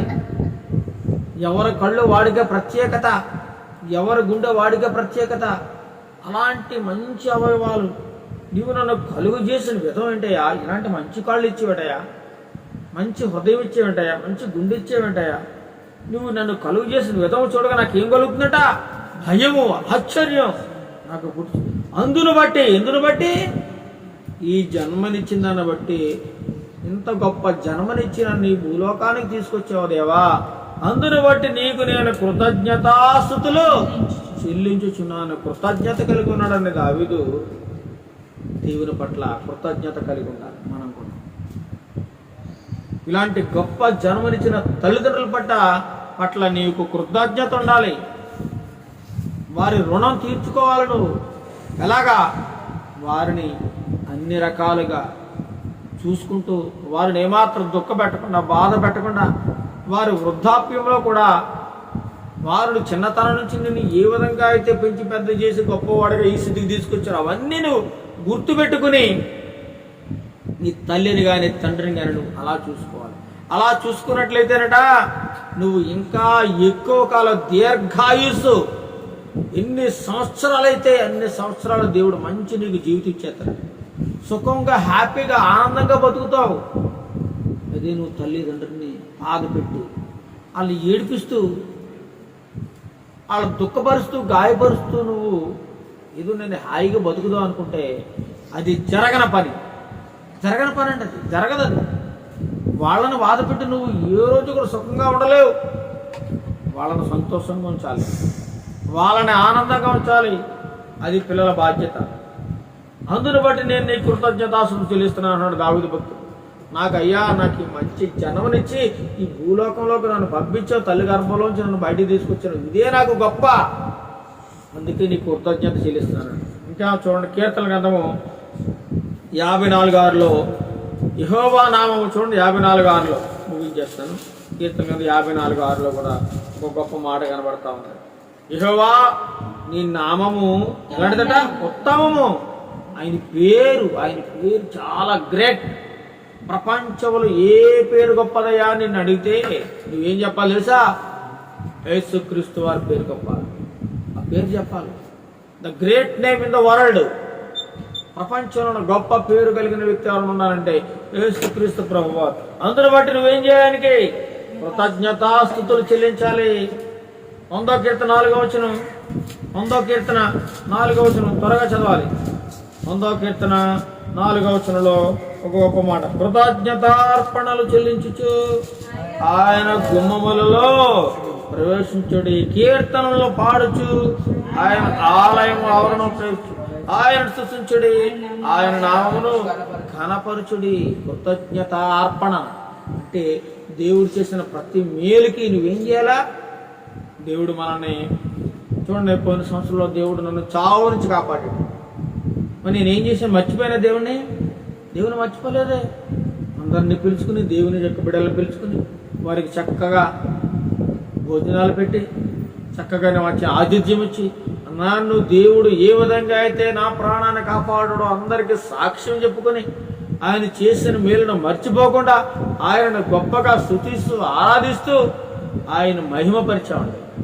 అలాగే ప్రతి విషయంలో దేవుడు చేసిన ఏ మేలు కూడా నిన్ను దేవుడు చక్కగా ఫస్ట్ క్లాస్లో పాస్ చేసాడు. నువ్వేం చేయాలి? దేవుని కృతజ్ఞత కలిగి ఉన్న కృతజ్ఞత అర్పణ దేవునికి ఇవ్వాలి, కానుక. అయ్యా, నన్ను గొప్ప ఉన్నతమైన స్థితిలో నన్ను పరీక్ష పాస్ అవడానికి కృప చూపించావు కాబట్టి నీకు ఇదిగో కృతజ్ఞత. కయ్యను ఏం చేశాడు? హేబేలు కయ్యనేమో తన పొలంలోని పనికిరాని గింజలను తీసుకొచ్చాడు. హేబేలేమో తన మందలో స్వచ్ఛమైన గొర్రె పిల్లను దేవుడు కానుక ఇచ్చాడు. అలాగే స్వచ్ఛమైన దేవునికి ఇవ్వాలి.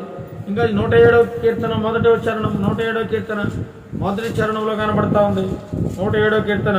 యెహోవా దయాళుడు, ఆయనకు కృతజ్ఞతాస్తుతులు చెల్లించండి. యెహోవా దయగల దేవుడు. ఆయన దయ, ఎప్పుడు ఆయన దయగలవాడు కాబట్టి ఆయన కృతజ్ఞతాస్తుతులు చెల్లించాడు.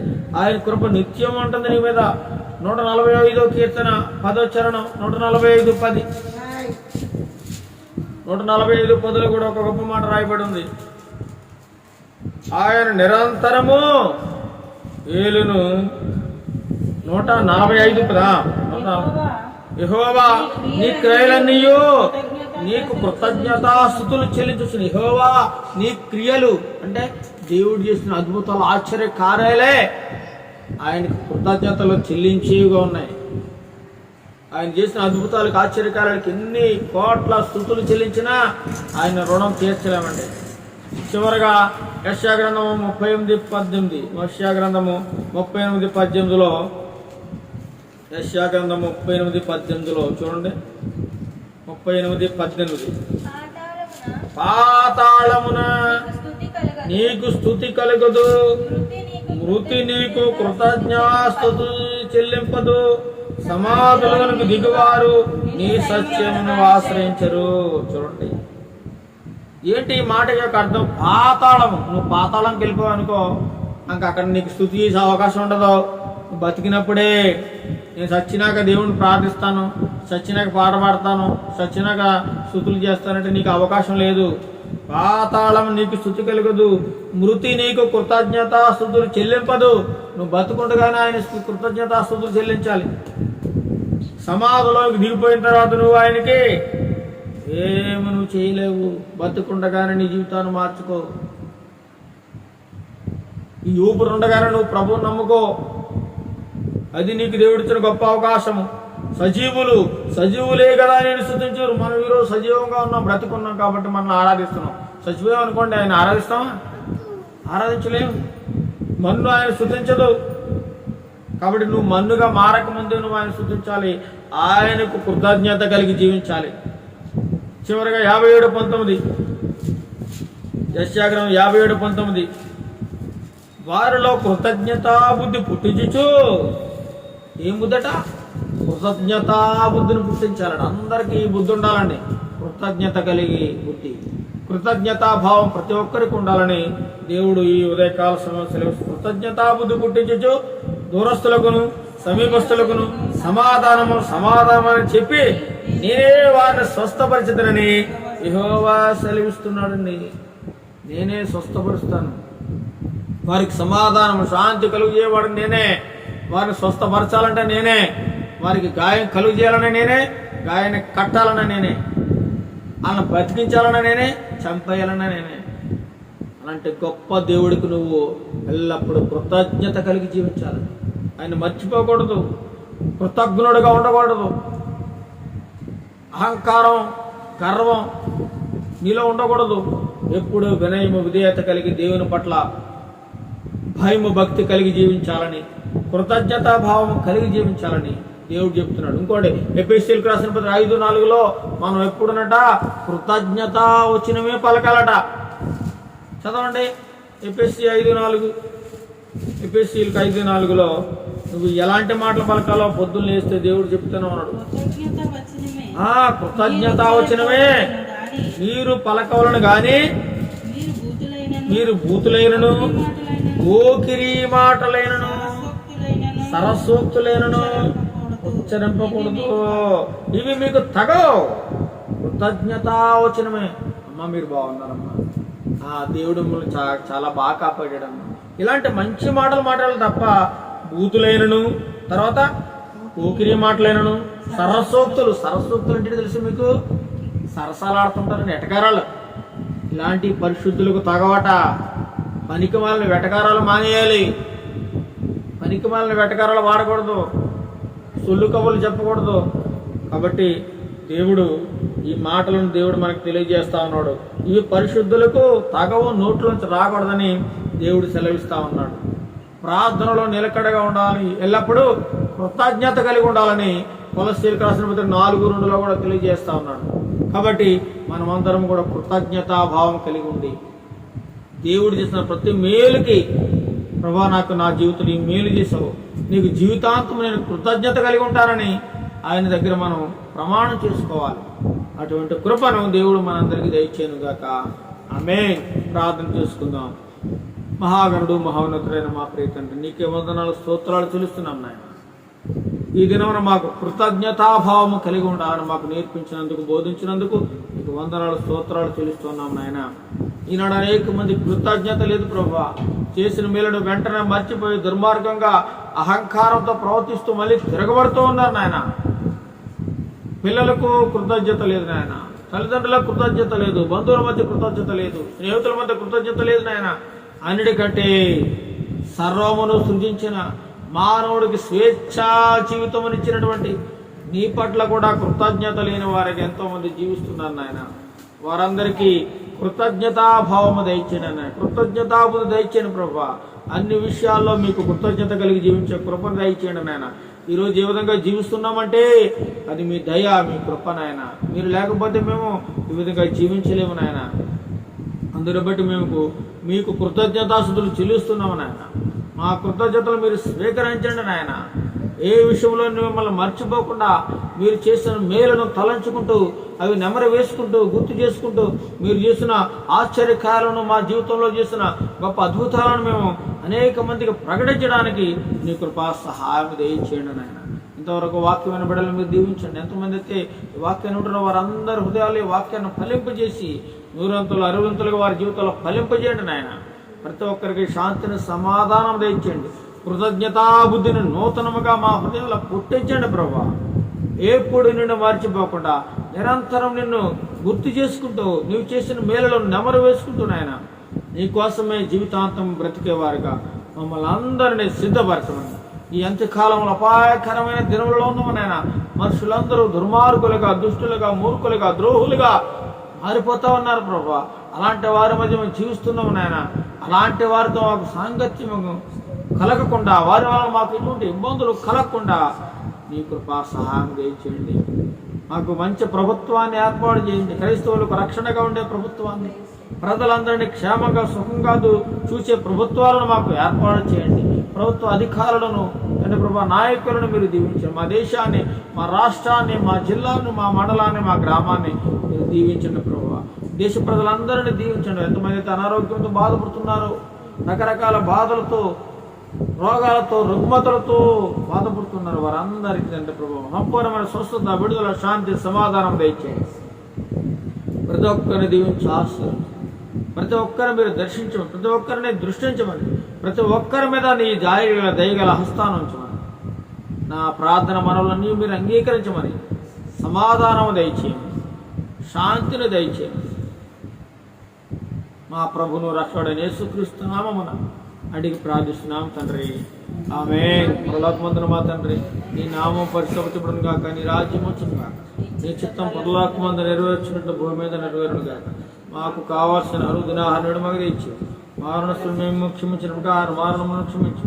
మమ్మల్ని శోధుల నుండి తెక, కీళ్ళ నుండి తప్పించు. ఎందుకంటే రాజ్యము, బలము, మహిమయు నిరంతరం నీవైనావు తండ్రి, ఆమేన్. మన తండ్రిని దేవుని ప్రేమయు, మన ప్రభువైన యేసుక్రీస్తు వారి యొక్క కృపయు, పరిశుద్ధాత్మ దేవుని యొక్క అన్యోన్య సహవాసము ఇప్పుడును ఎల్లప్పుడూ సదాకాలం ఆ ప్రియులందరికీ, ప్రపంచ దేశంలో ఉన్న ప్రజలందరికీ తోడేంటి నడిపించును గాక. ఆమేన్, ఆమేన్, ఆమేన్. అందరికీ వందనములు. Praise the lord.